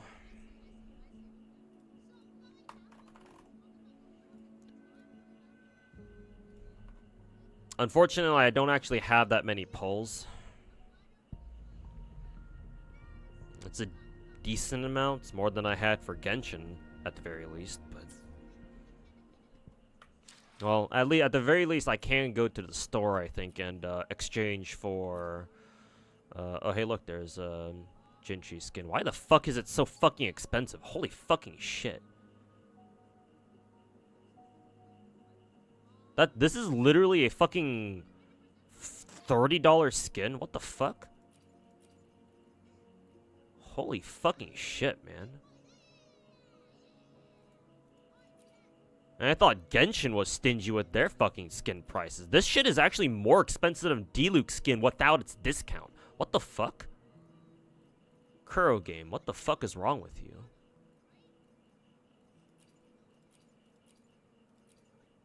Doesn't even look that good. I guess I'll have to see for myself. Hopefully there's like some sort of like trial to check out the skin in game.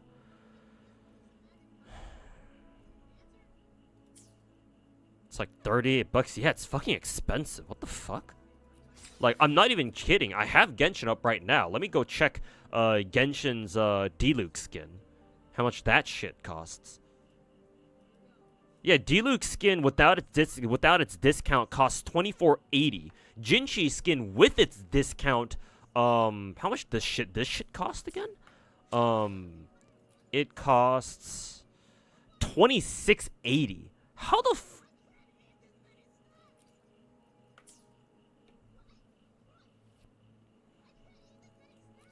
Well, that's certainly disappointing.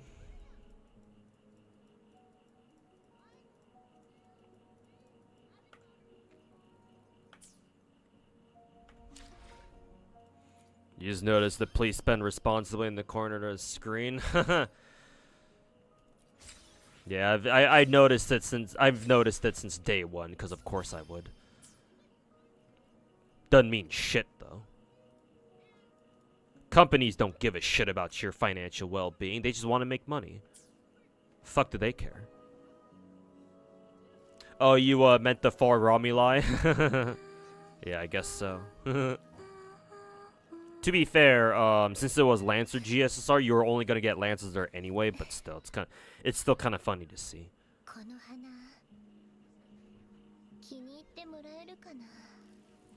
It's $30 if you didn't use the double bonus pack yet. But if you hadn't, then it's basically like $50. Yeah, well, it's not quite 50. I don't think so anyway. But it's really fucking pricey. I think Diluc skin in Genshin without its discount was like legit like $30 or something. So the fact that Jinchi is even more expensive than that is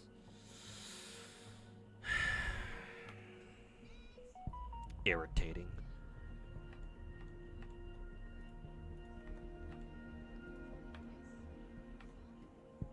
Anyways, let's see if Wuwa will treat me any better than fucking Genshin will. I'm about to find out. Actually, let me check if there's any like freebies that I can still get at the moment.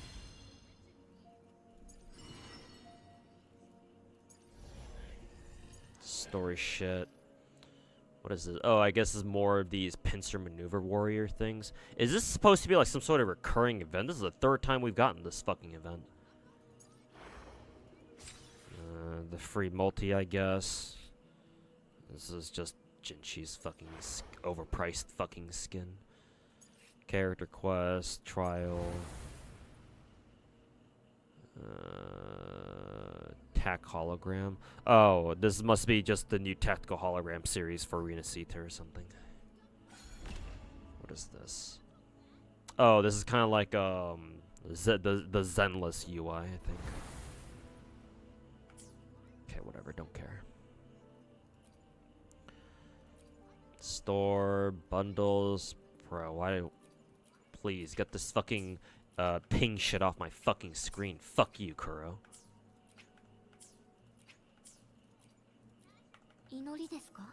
Oh, you can take a look at it in game.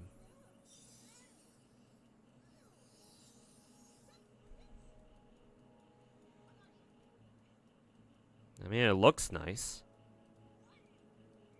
I do like it. Reminds me of Chun-Li's colors. But like, this shit is fucking $40? Fuck you. Kuro Game can go fuck themselves.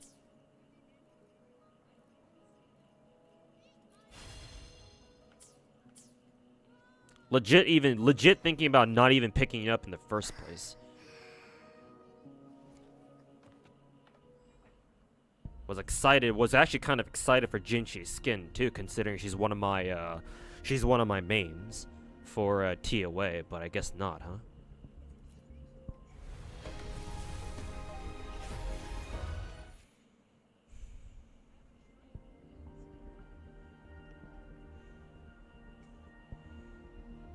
Well, I keep playing Wuwa if Ananta is good. Well, yes. What makes you think I'm gonna drop Wuwa just because Ananta's good?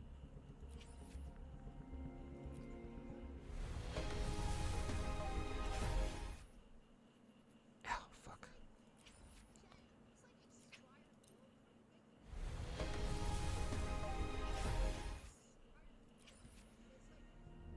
Hope you can win the 50-50 just so we can spike Genshin more. Yeah, same here too. But I'm not gonna jump to conclusions just yet. Gotta see what we get first. then we can shit talk or not shit talk Genshin. I mean, hey, we know for at least even if we lose the coin flip here in WoW, at least we can still give Genshin shit for having a shitty fucking weapon banner system.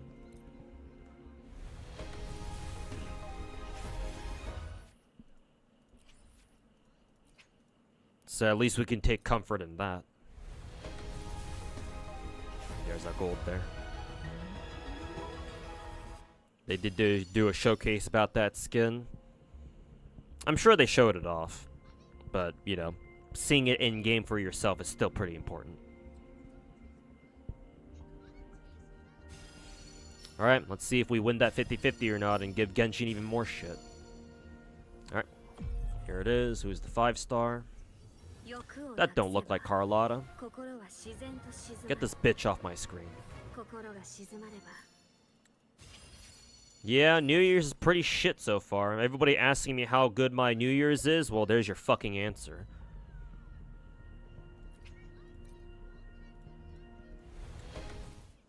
At least it was fast, though.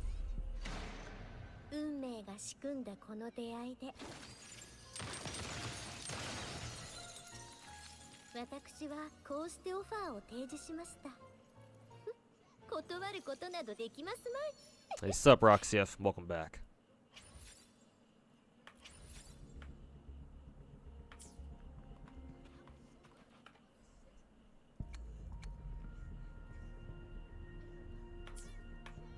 Debating whether or not I want to use my store currency shit to exchange for more of the exchange for some of the forging tide shit. Also, I forgot to buy out these things first, so that was a mistake. Eh, whatever. They'll go towards Rossiya next patch or something.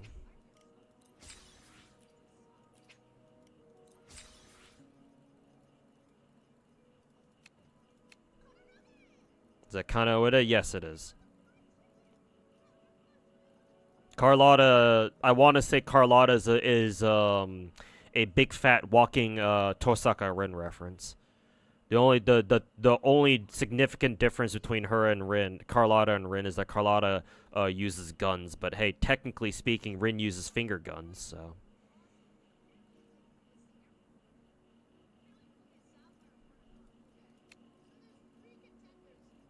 This is a new material. Haven't seen this before.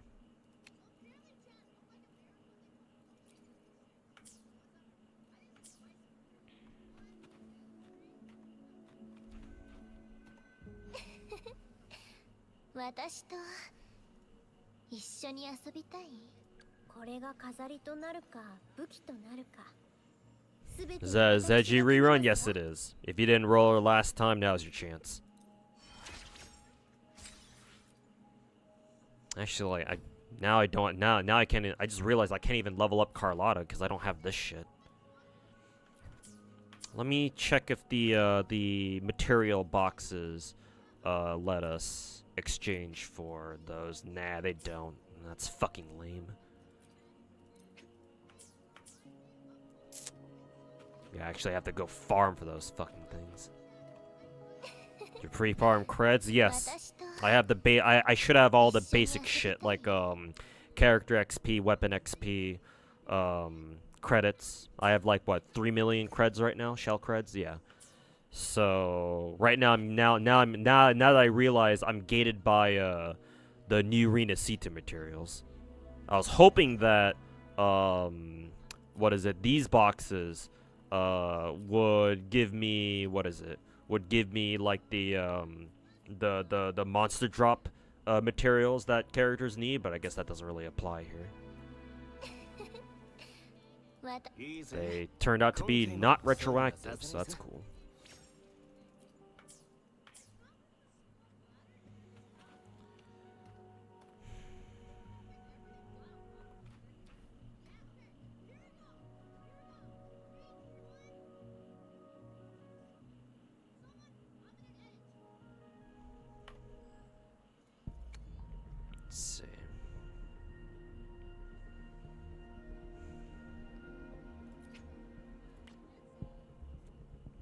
Kind of wish I had bought out, remembered to buy out the the pulls here first. I always forget to fucking buy them out first for some reason.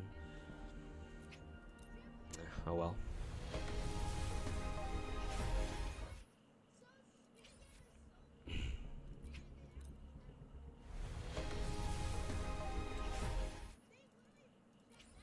One, two, three multis. I assume a new pistol? Yeah, new 4-star.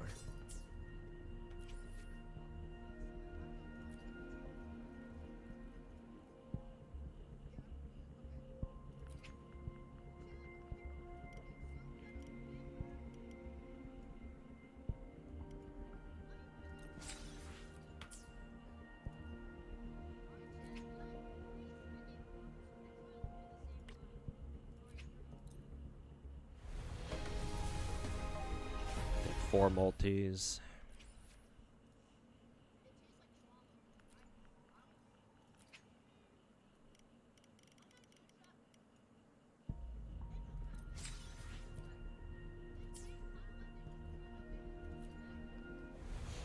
Five multis. I think that's the last Alto RC that I needed.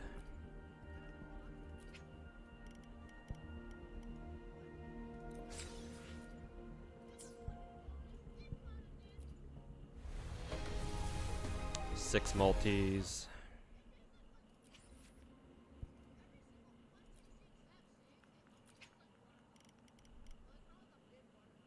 Should I buy 8? Nah, I'll do 6. I'll buy them individually, I think.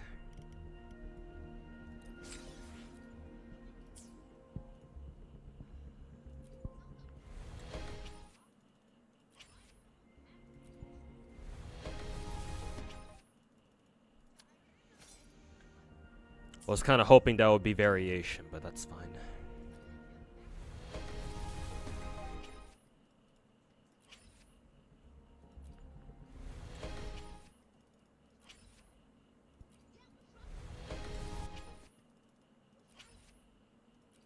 Alright, we should be in soft pity territory now.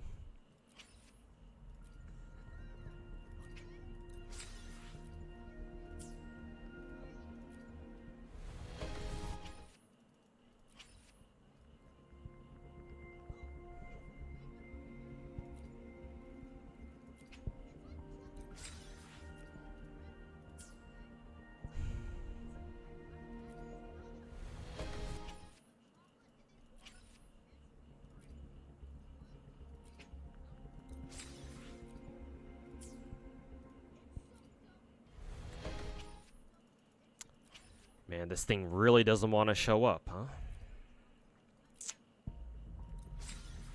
Unless I miscounted my pity, which is possible, actually. Maybe I did miscount my pity.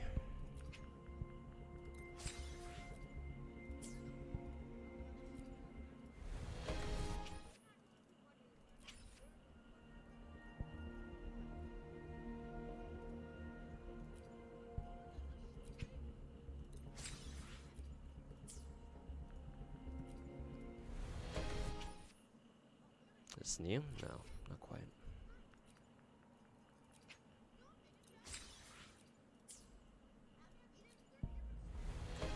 Guess I shouldn't even bother with trying to bait with singles anymore.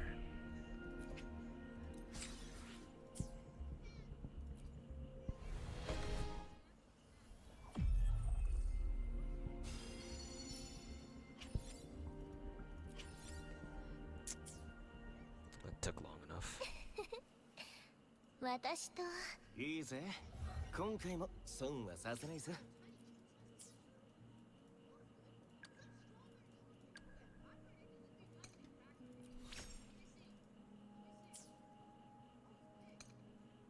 Resin skill can be used one more time. Oh, that's cool. At least she gets a double parry.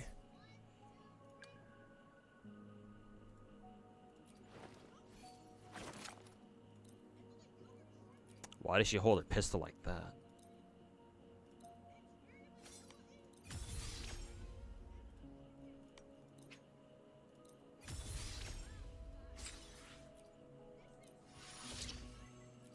Well, that's funny.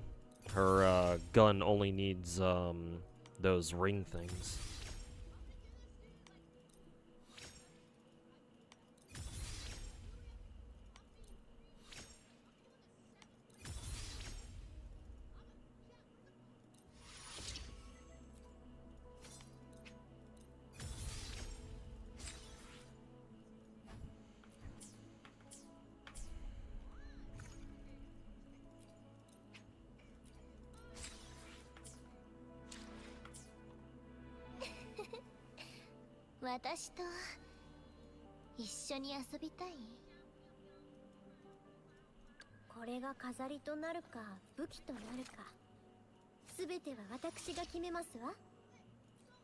It almost doesn't sound like Kana Ueda. It almost feels like Kana Ueda is doing like almost a different voice for Carlotta. It's like it's still recognizable, but it's like, huh, she sounds a little different here. Oh, I don't want to use that.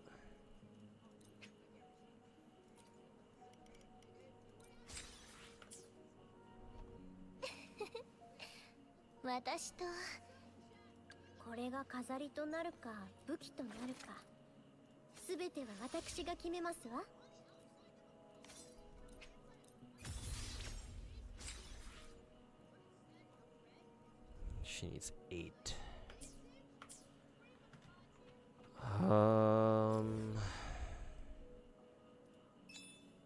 What is this? Swimming Bay.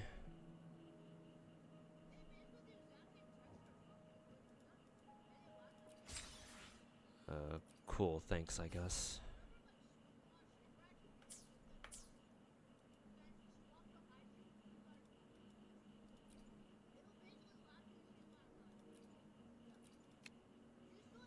Oh, I guess it's just giving you all the rewards for exploring all the other things. That's nice.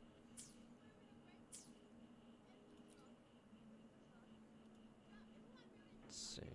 Oh, and it's really nice that they tell you what you're missing. So these things were what I was missing. Viewpoint and bobfly. Okay. Thanks, Wuwa. Appreciate it.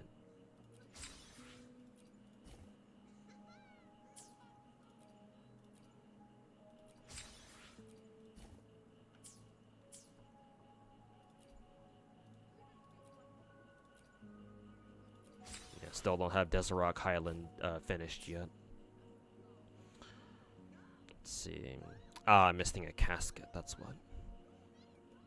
Well, I think I'm missing a couple of supply chests too. That makes sense. I know I haven't found all the supply chests up on the Desert Rock Highlands.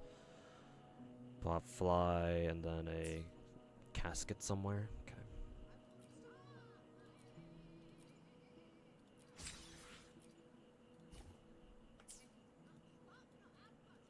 That's funny.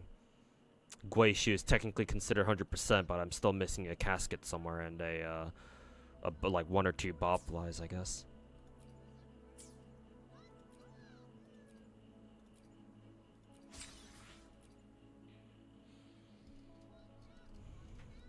Hey, Fia, how's it going, man?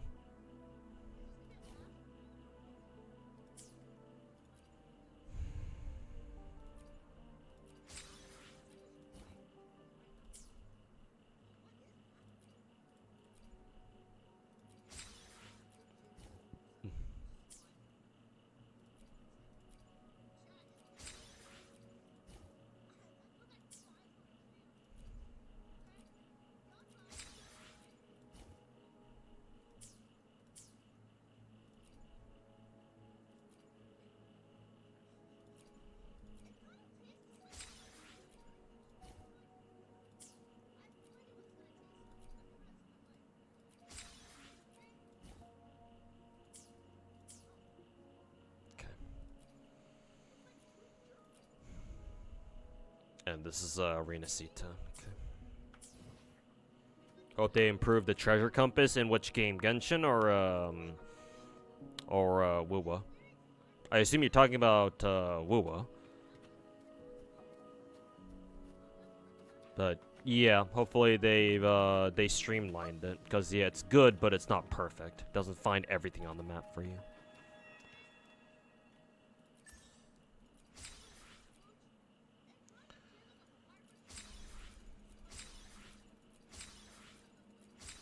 In Wuwa? Okay, yeah, figured.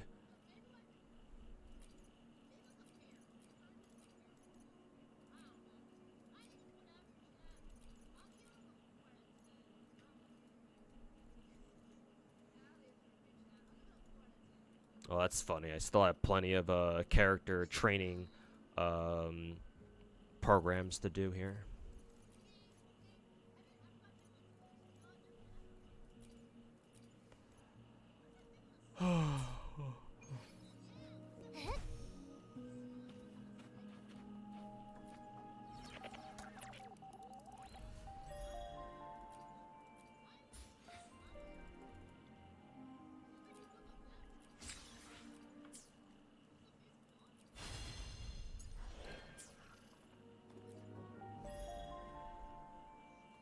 I'll buy the battle pass off stream.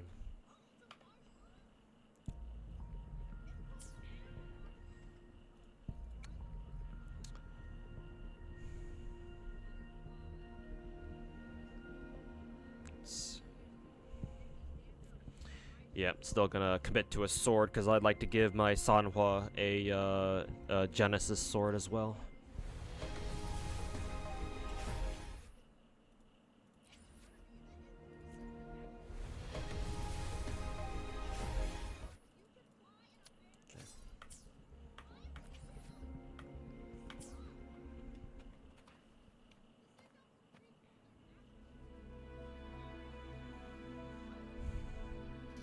What do you think about the recent Eastern CC versus Western CC takes popping out on Kektone's channel? We were somewhat discussing it in my channel too. Somebody brought up over in my Twitch chat. What I said earlier was that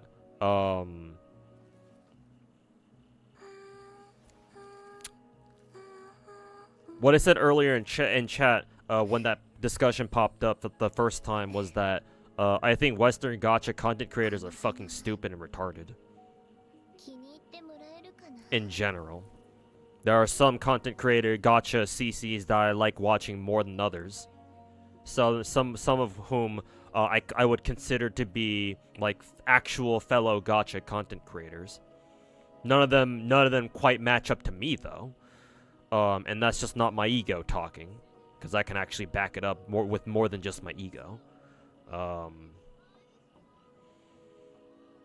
But I'm of the belief, and I've never been shy about saying this out loud. I'm of the belief that most Western gacha content creators have no idea what the fuck they're talking about, and have no clue what they're doing when it comes to gacha.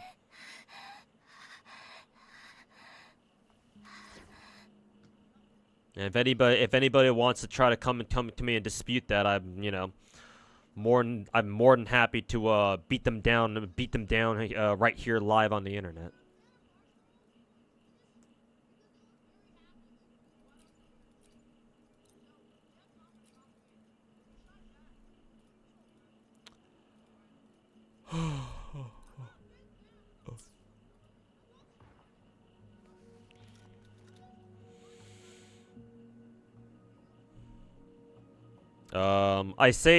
While I do say that, I do want to add that, in my opinion, even though I do shit talk Western gacha content creators a lot, in my opinion, I also want to add that it's mainly because Western gacha content creators, don't know all that much about gacha games to begin with. It's mainly a knowledge issue, more than anything, in my opinion.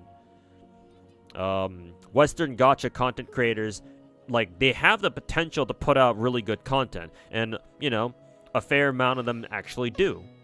So credit where credit is due.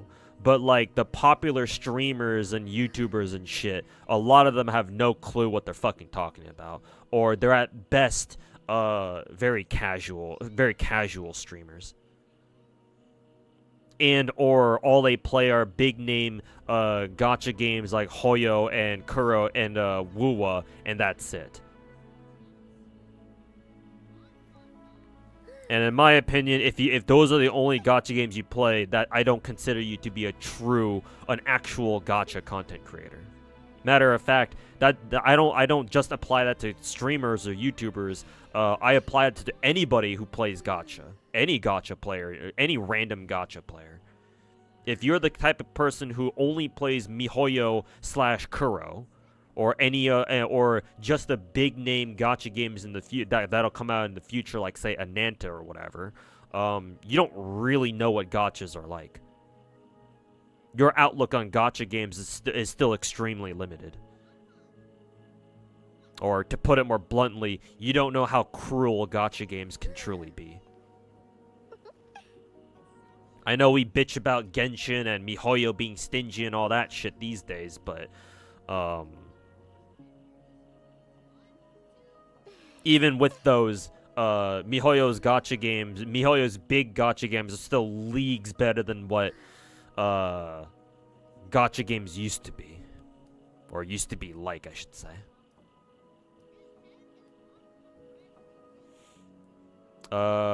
And I'd also like to add that even though, generally speaking, Eastern gacha content creators are more knowledgeable and therefore can put out better content overall than us Westerners do, that's not to say that I'm sure you've got plenty of retarded fucking Eastern gacha content creators too.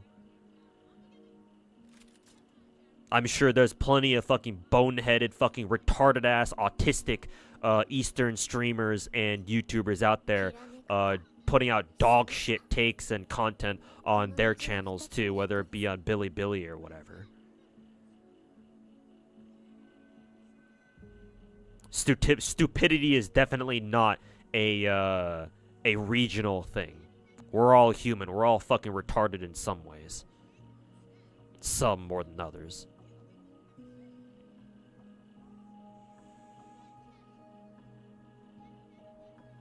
I would say my final take on that matter is that Eastern gacha content creators tend to know more about gacha games because gacha games have been a bigger part of Eastern lifestyles and it's more accepted and mainstream over there. Whereas over here in the West, gacha games only just barely took off with Genshin on a mainstream scale, like, 4 years ago, a little over 4 years ago.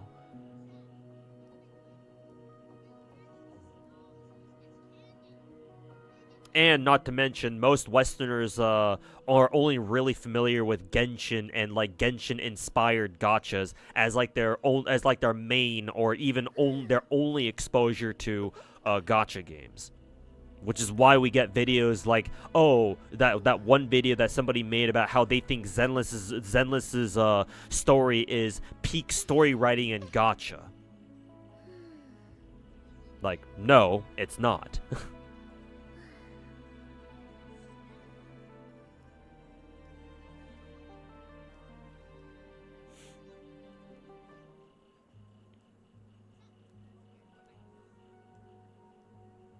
I just think seeing me manage multiple gachas, what you pass on in terms of game activities, and what you prioritize where you can. Well, my priorities are I try doing all the content in every game.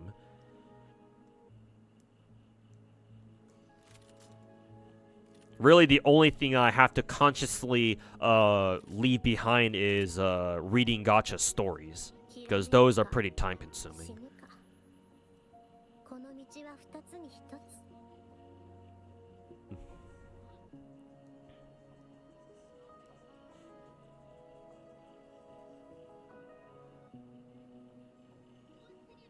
To be fair, most Japanese gacha content creators are just shit posters, and even if you're just a shit poster, in order to be a shit poster, you kind of have to play the game to begin with, right? Yeah, sure, they might just be memes, but memes are memes for a reason. Memes are like stereotypes.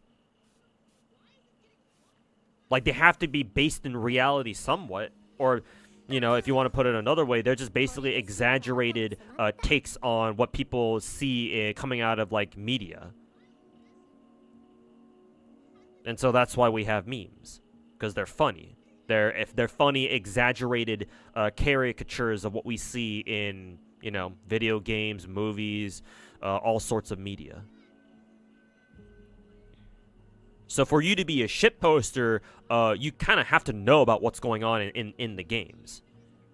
And that's much more relevant than you know, whatever your average Western gacha content creator does, where they try to clickbait and drama farm.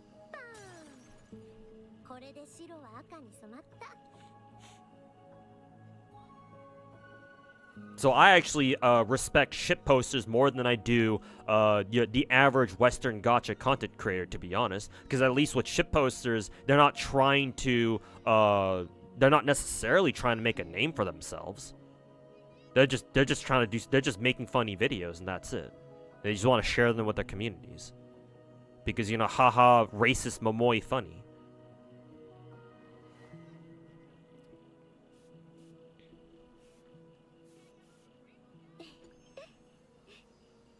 As opposed to whatever fucking dog shit ulterior motives that a lot of Western gacha content creators have out here. Whatever fucking secret agenda they're fucking pushing. Assuming they're even intelligent enough to even have an agenda to push in the first place.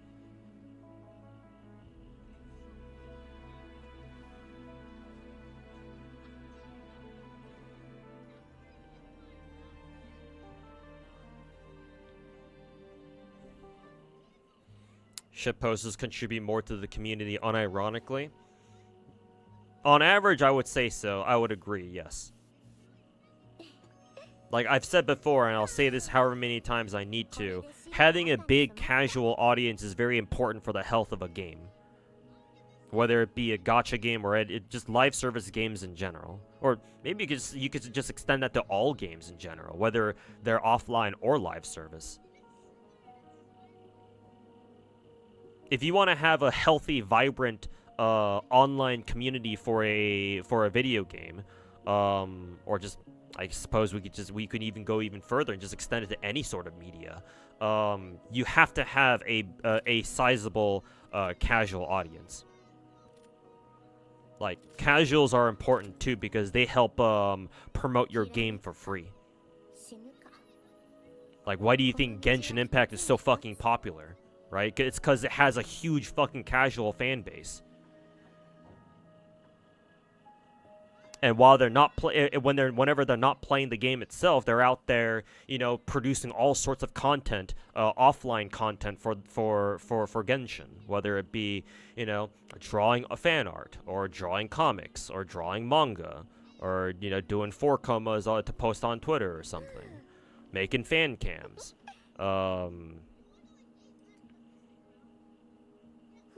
like all that shit, man. Like all that stuff is very important too. Maybe not directly for the game, but like there's still content that the entire community can still appreciate nonetheless.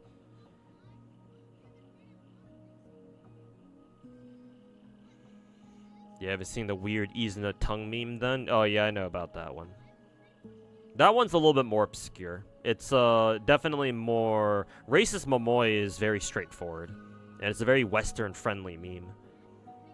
Because we Westerners see racism, go, haha, funny racism. The Zergling Izuna meme is a lot more obscure. That one you kind of have to know a lot about StarCraft to really understand. Brood War specifically. Well, a lot of the videos that the Zergling Izuna shows up in involve StarCraft jokes a lot of the time. Though there are some videos that don't have like any StarCraft Brood War sound bites or anything, so it's a little bit more it's a little bit more digestible. It's definitely more like non sequitur humor though, whereas obviously racist Momoi humor is a lot more slapstick, more accessible.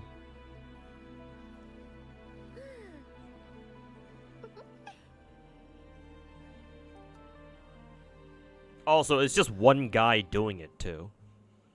Whereas racist Momoi, everybody loves racist Momoi, so a lot more people make memes about racist, or they make a lot more memes about Momoi being racist.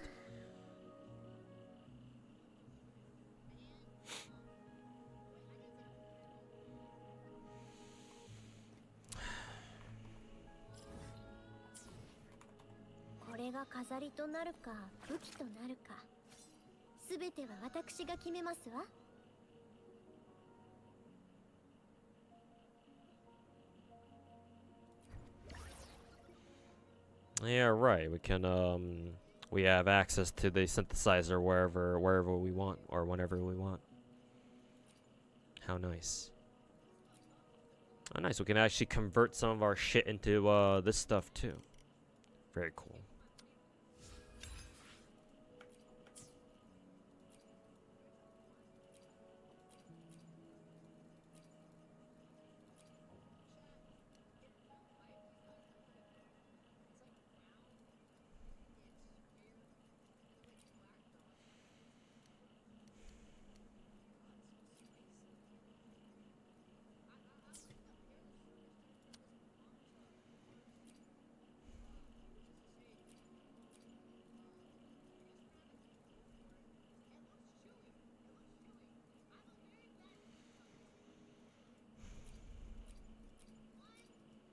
Okay, guess I'm out of those though.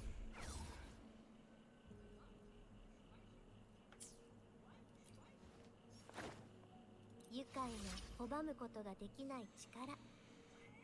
二人だけの秘密がまた Is 増え Woa ました main ね login screen graphics improved? They changed it, yeah. They added like this bright like light blue light on the top center of the screen. That was not there before or in previous patches. So that's definitely new. So yeah, that's why it looks better.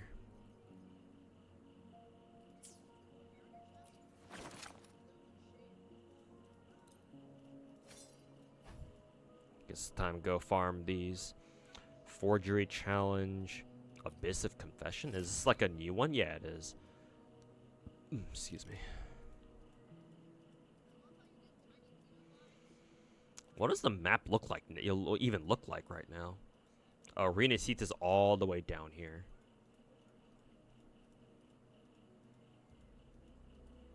This is kind of a weird map layout. It's like it's all the way down here. I figure it would be off to the west, not towards the east. Kind of weird.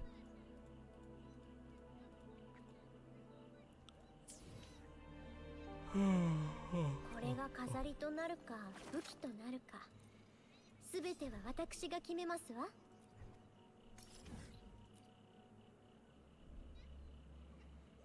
When does Jinshi rerun? Unfortunately, I think Jinshi already got a rerun, didn't she? Because I'm pretty sure both Jinshi and Chang-Li both got their reruns already. So you're waiting. So you gotta wait for a while for Jinshi to come back. I'm pretty sure.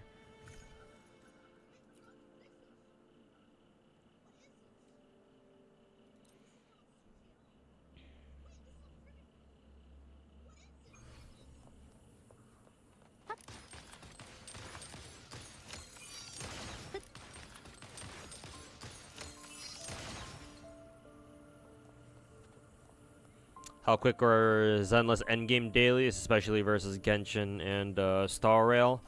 They're pretty fast. Slightly slower than Star Rail, because Star Rail's dailies are super easy. Slightly slower than Star Rail, but much faster than Genshin's. Genshin's dailies are still at the absolute worst by far. Well, if you're actually consciously going for the established dailies anyway. I guess if you go off and just do other stuff, I guess it's not that bad, but endgame Zenless dailies are very manageable. Log in, just make sure you have at least 160 total energy to use at once. Very easy to do that because Zenless gives you free stamina once per day. Every time you go order a coffee from Coffee Master, and that's actually considered a daily. So you actually want to get one of those coffee things every day. Helps you do your dailies because it counts as part of your dailies and gives you more stamina. So you just need to make sure you have at least 80 stamina when daily reset hits. So for 160 stamina total, go over to HIA or Scott Outpost to use up your stamina on something. There's always something you can use your stamina on. So it's not too hard to use your stamina if you know exactly what you need.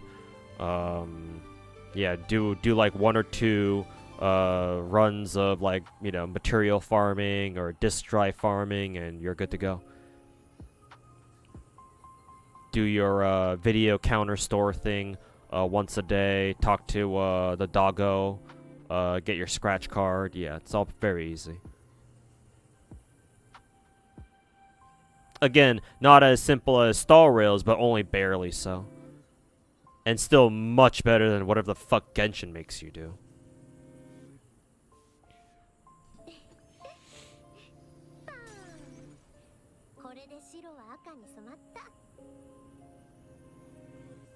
Yeah, kind of would use a noticeably softer voice for Carlotta. I guess it makes sense. Carlotta seems a lot friendlier than Rin, at least.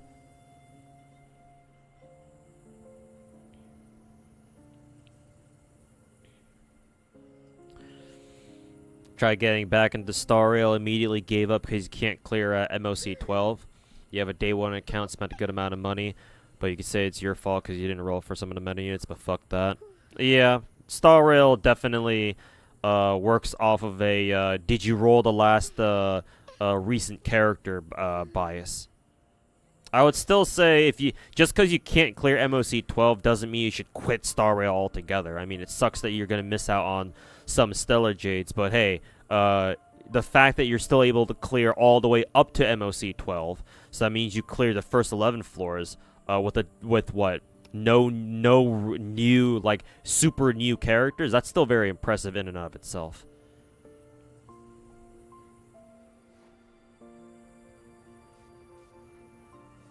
Like, personally, I don't think that should be grounds to quit Star Rail altogether. Just because you can't do the last floor of MOC.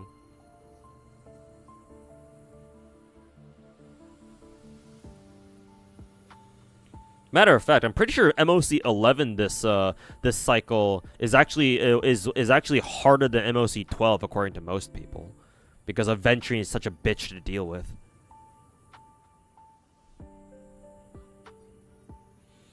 She's not using her tsundere voice. Yeah, that's also true. New play pulled to Carlotta's free temple. Is that good? Well, yes, obviously. You hit a 0.7% chance twice in a row. In a single multi.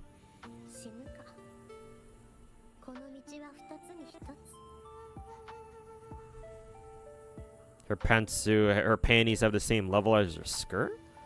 Well, she's not wearing panties. Chinese games certainly can't show character. You certainly don't like it when you try to upskirt their characters. Well, unless your name is Azure Lane. Well, in that case, their developers are fucking based. But pretty sure those are just like spats or like bloomers she's wearing. But I mean, hey, I guess we can pretend those are panties, I suppose. Defenseless anus memes? Oh god.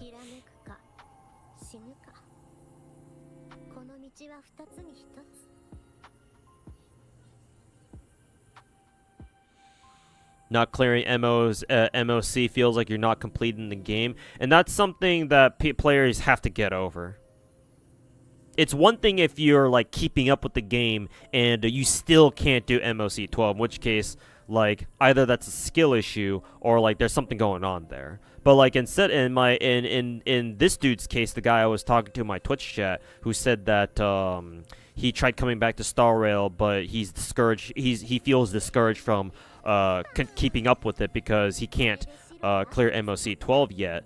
Or he can't clear MOC 12 with his day 1 account that doesn't have a lot of new characters on it. Like, I would still consider that to be very impressive. The fact that he can still clear MOC 12 without a lot of the new characters, assuming he even has any of them at all. And again, remember, if you're only missing one, even if you can't do MOC 12, right? That's the only floor you can't do. That's only like what? You're missing out on only like 75 gems, I think. You're still getting the majority of the gems from MOC every single cycle.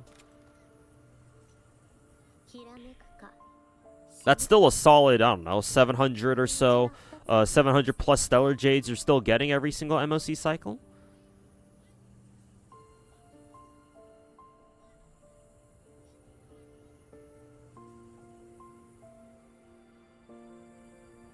So like, people really need to get over that mentality.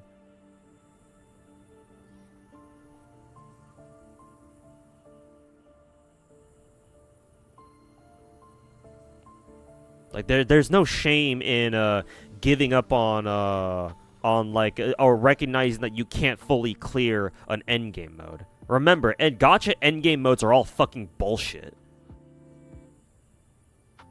So like, don't even bother wasting your time in your or stressing out about how you can't beat it.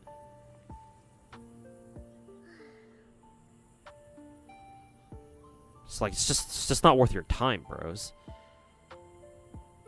Like, see if you can clear it. If not, try it again if you want to. Try it again however many times you want to keep at it. See if you can even have a chance to clear it. If not, if it turns out that maybe you can't clear it after all, then oh well. Like, yeah, I know it sucks, but is that worth dropping the entire game over? No. That sort of mentality's been fucking drilled into a lot of the quote-unquote hardcore players, no thanks to all these fucking content creators out here who fucking have the latest and greatest characters fucking clearing all the fucking endgame modes. Hey, I'll admit I'm pretty guilty of that myself. So it's like, but even despite that, it's like, come on, bros, you gotta look at this a little bit more objectively than that.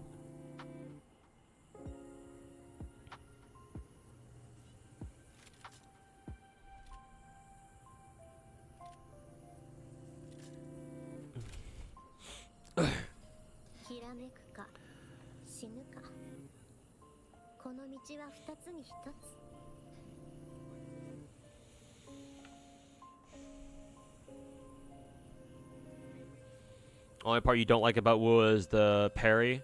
Yeah, parries are weird in this game. I don't like how parries work in this game either. I think functionally parries are pretty useless in high level Wuwa. If you're going for parries, then it's very clearly because you're trying to flex. Because your name is Rexlent and you want to make a no-hit run to make a video out of put up on your YouTube channel, which is fine and all, fun to watch. But for your average Wuthering Waves player or your average Wuwa player, parries don't really feel like they do anything. Or I should say, it's not that they don't do anything, but I should say it's not worth most players' time trying to specifically go for parries. Because like, what do they even do besides stop an incoming attack? How is this game? You've been wanting to get in these types of games. You tried Genshin a long time ago, but as of recently, you've been wanting to get in a game like this for the animations. Attacks look amazing. Would this game be the best one to get into? If you like how this game looks, then sure, yeah. I would also suggest Zenless Zone Zero. That one's a MiHoYo game. But Zenless Zone Zero, if you're interested in like watching like cool ass attacks that are animated really well, Zenless is also another good one too. So I would suggest you try out both this game called Wuthering Waves and Zenless Zone Zero. Try each of them out for like a week or so and see which game you like better. Or hey, just play them both. But if you only have time for one game, then I would say give both those games a try and see which one you feel like you're gonna like more.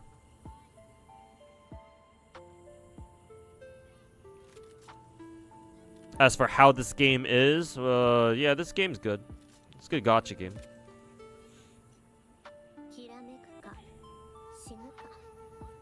However, I will say that Wuwa has a noticeably higher emphasis or noticeably greater emphasis on like actual combat. Whereas Genshin is more about exploration and shit. So if that feels like you know, something you'd like, then definitely give Wuwa a try.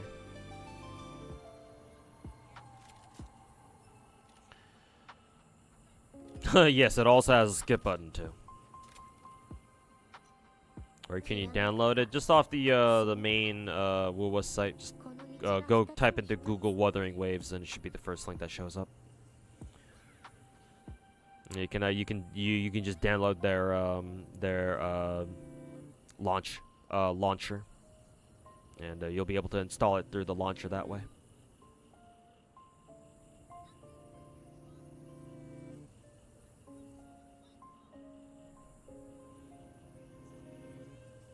You only get upset because it feels like it's not your fault that you're not able to clear. It's not. It's just how MOC is set up. Like, it was very clear very early on in Star Rail that MOC was designed for you to have, whoever the latest character from Gacha was. So yeah, if you haven't been keeping up with Gacha and you haven't been consistently rolling on Gacha to get like the latest characters and whatnot, then yeah, you're obviously gonna have bad time nowadays. So yeah, it's not your fault, and so therefore you shouldn't feel bad. It's just how the Gacha. It's just how MiHoYo has decided to handle it. I suppose if you still want to quit Star Rail, then at that point, if you say that you don't agree with how MiHoYo is handling Star Rail's endgame, then sure, I guess that's a more valid explanation, or that's a more valid reason as to why you want to quit Star Rail. But you shouldn't quit Star Rail just because you can't clear MOC 12.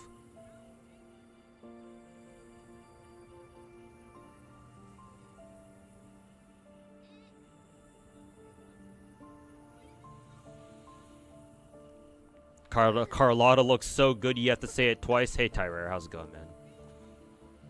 I really like how her face looks. Yeah. Something about Carlotta's face. Maybe it's the eyes, actually. I think her eyes are done really well. Oh, I can't use that.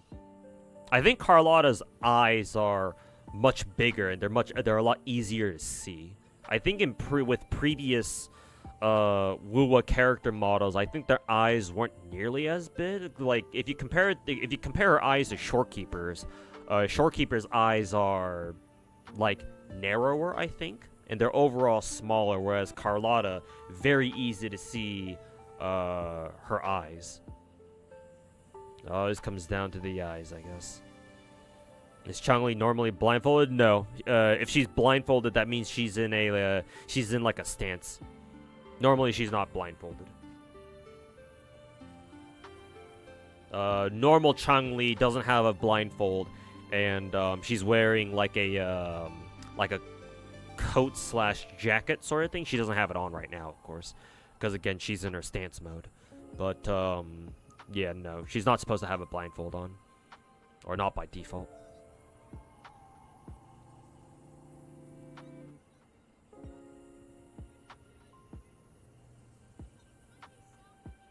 It's gacha, so I guess it comes by default. Well, Genshin doesn't have Genshin. That's not nearly an issue. In Genshin, Raiden National is still fucking blows up Abyss most like 95% of the time anyway. So it's not like a gacha thing for it to have an end game where you can't clear it unless you have the latest units. But, you know, some gacha games certainly handle their end game that way, and it's kind of shitty. Hey, too, hope you're well. Weren't you here earlier in stream before Sabapwa?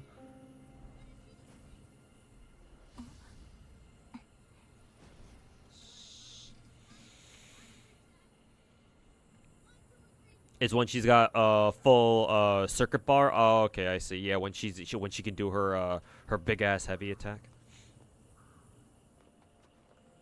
Just got on. I swear I saw you earlier in Twitch chat. And I'm not confusing you for Sedexter earlier in Twitch chat either. I swear I saw you earlier in Twitch chat. Why do I remember that?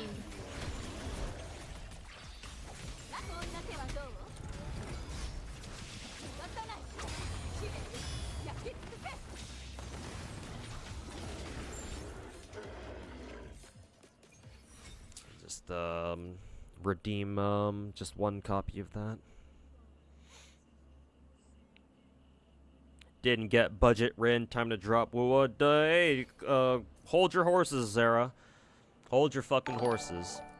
Just keep playing the game. You should be able to get like what, Another 2 full multis to try going for arena for Rin, aka Carlotta again. Unless, of course, you just can't. Unless you're just memeing, of course. Also, board player, thanks so much for the 17-month resub. Welcome back, man.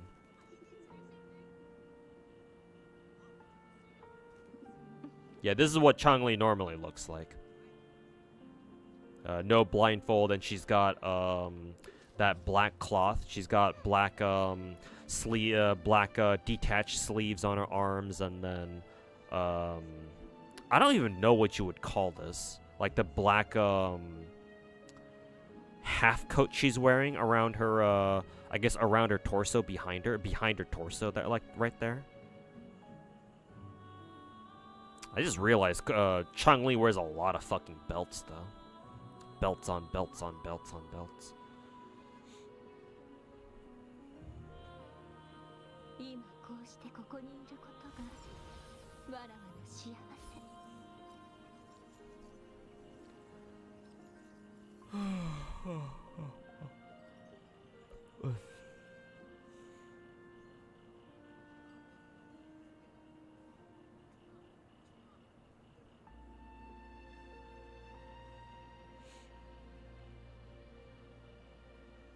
There's the hot Changli slightly shrimp for. Nice.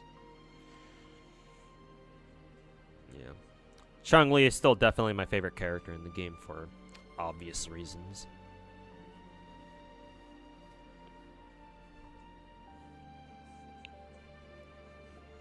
But Carlotta looks good too.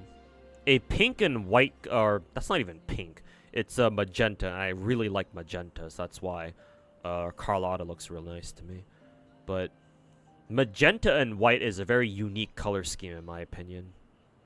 This color scheme isn't really done very very often.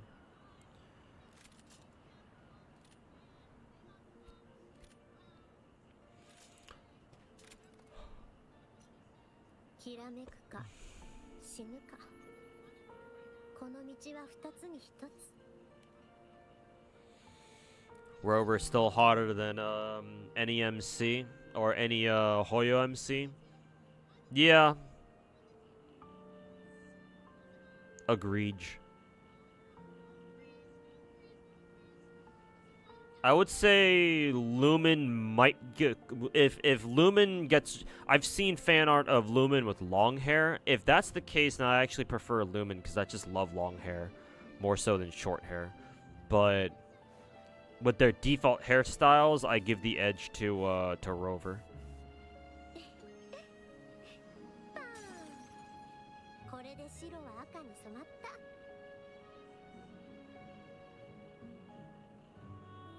Sorry for gooning on this chat too, bro. Like, I play a dozen different gacha games, some of which are legit Coomer gachas. We goon around these parts.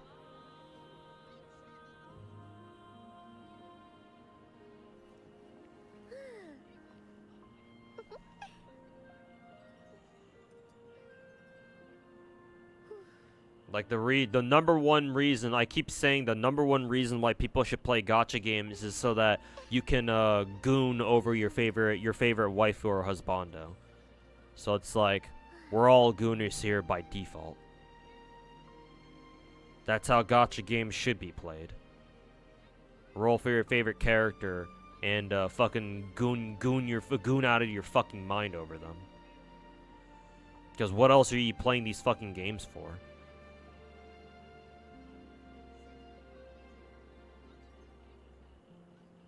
Because gacha games are trash, man. No sane person in their right mind should ever play gacha games unironically.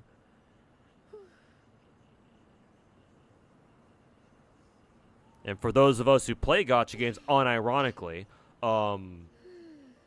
we gotta have waifus or husbandos to goon over so that we distract ourselves from the fucking misery that is playing these sorts of games. So by all means, goon away.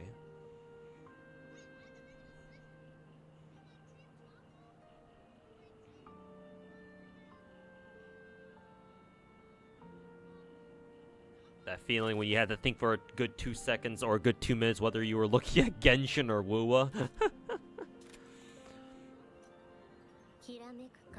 Hey, to be fair, Carlotta has really good colors. Yeah. Like, you can tell that Kuro game is getting better and better at making use of good colors and putting in good saturation levels just by looking at all of their, like, the progression of their characters in release order. I mean, technically Yinlin had good colors too, and she came out way back when at the beginning of the game. But they've definitely gotten better and better. You can tell with Carlotta especially.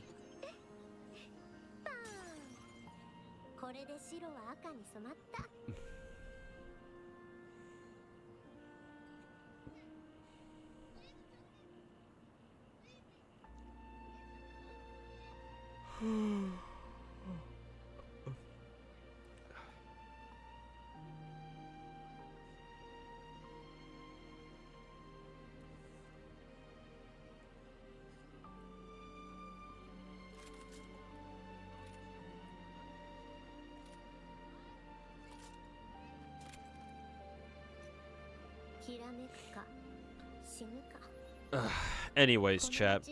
I'm just gonna call it there. Don't feel like streaming for a long time today.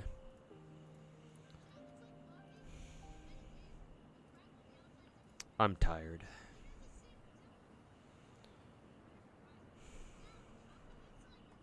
Let me go find somebody to raid for you guys.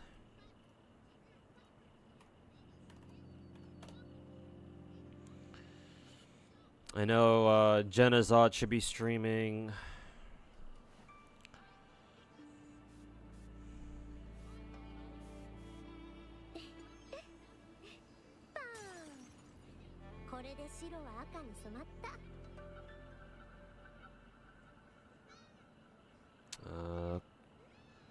Fob's streaming. Mr. Slice is streaming. Actually, I forget if Mr. Slice is, I forget if he plays WoW at all or not.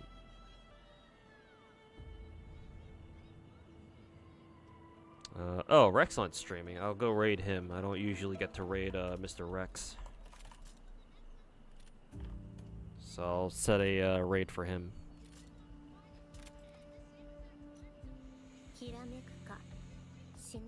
The victory was bittersweet. Yeah, technically we lost the coin flip, but hey, Carlotta showed up right after, so I guess I'll take it. It's not too bad then. Anyways, chat. Obviously, since my subathon is over, I've already said that I want to put streaming on like the back burner as I try to tackle real life stuff. I'll try to focus more on YouTube, making YouTube videos and whatnot. But yeah, no idea when the next time I'll stream is. I'll stream whenever I feel like it, basically. But yeah, thanks for hanging out, everybody. Enjoy the new WoW patch. Hope you guys have a good New Year's, unlike me. And yeah, catch you guys all next time. Peace. And say what's up to Mr. Rex for me.